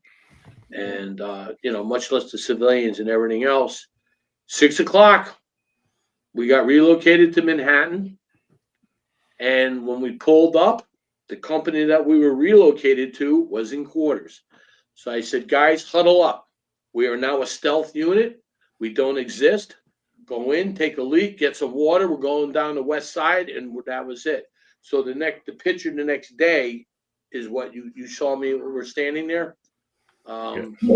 He had it, you know, with us. That was Wednesday night. Now this is Thursday morning. John Flanagan, Mike Peepers, Captain Gaffney, Mr. Haran, me, the fat prick in the middle, John O'Halloran, and the guy on the very end is Garrett Barbosa. He was one of my pit bull puppies. He was one of, you know, truly, when I talk about firefighting, I had to put a leash on him because he just was a machine. It was amazing. And, you know, we spent the rest of the day there. And, if you would, go to the one with the flag, please. There's another one of us. This is Saturday. We were working there. I spent the week down there, and another guy from Hazmat who ended up going to OEM. He saw me down there, and I was trying to stay in the pit with the guys. He goes, I got a bunch of volunteers and guys coming down here. We got to get 10 and 10 set up, you know, make it what it became, a command post and a tool room. So we're digging, and myself and a couple guys. There was guys from Bridgeport, Southport Fire Department, a couple guys from Queens. The kid there with the mask on, he's now a lieutenant in New Haven, and we're digging. And we searched the adjoining apartment building next to 10 and 10, and then we're working on the roof, and we found some parts of planes and stuff. And the next thing I know, I hear my guys, you know, these guys are my guys that night, yelling and like cheering. That is the official flag from 10 and 10 that was buried on their roof. So we picked it up and started cheering. And this turned out to be one of the best nights I ever had in Ground Zero. In front of 10 and 10 is the mini command post, because we didn't have anything, as you know. And all the guys out there, and they look back and we're cheering. There had to be 100, 200 guys out there. When we raised the flag, they started cheering. And that was pretty awesome. And there's one more picture of the flag. Yeah, I can't. I was looking for it. I can't find it. That's the only one that I have in everything that I'm looking at, unless. Because Gene Kelty was the captain of the engine, and he was not leaving the firehouse.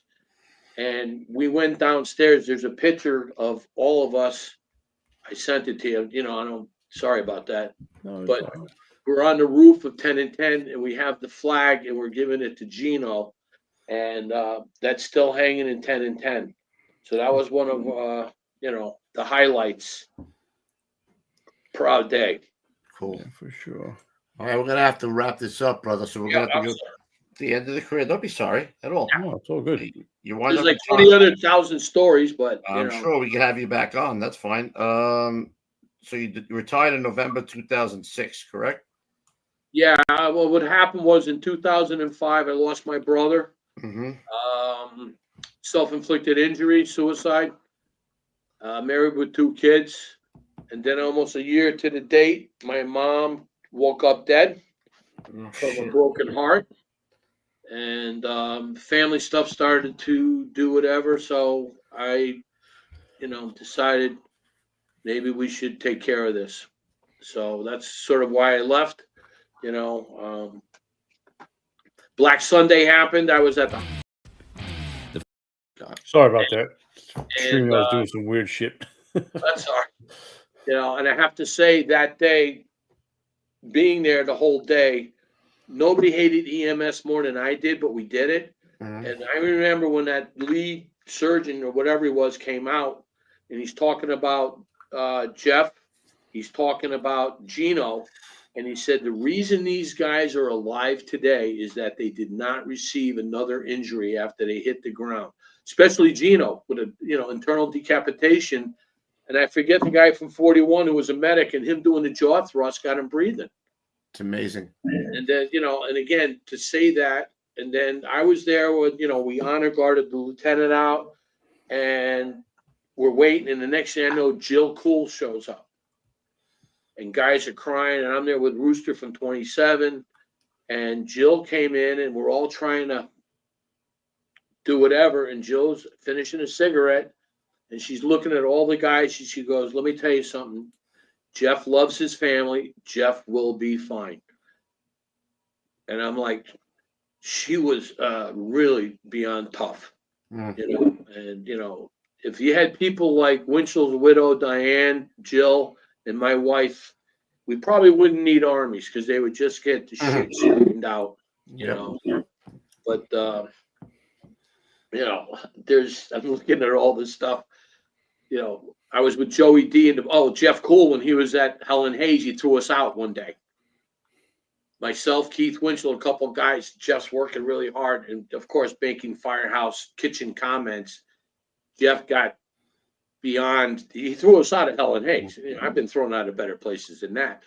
So I told him, in the firehouse dictionary, you'll find sympathy between shit and syphilis, bro. And he's like, get out there,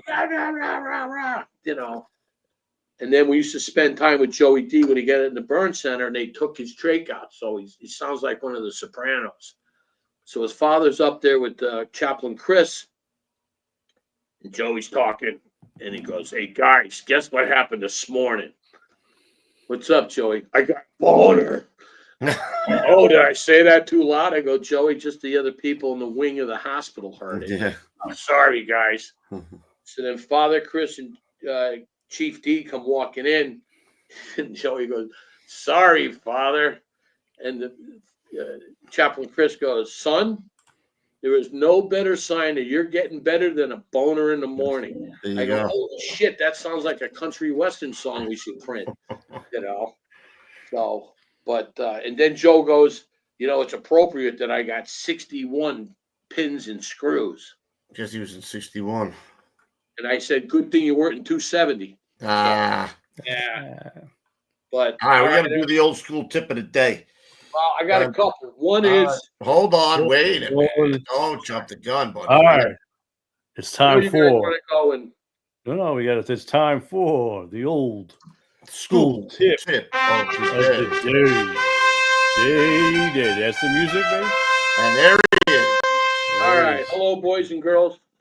The first tip, it all blends together because when I work, especially when I'm working with DRM, training in the proby schools and everything else.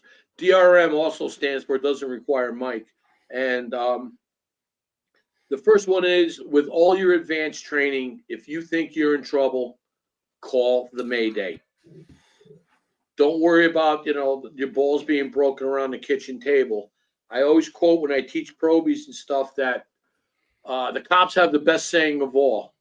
They'd rather be tried by 12 than carried out by 6. Mm-hmm. So if you think you're in trouble, call it.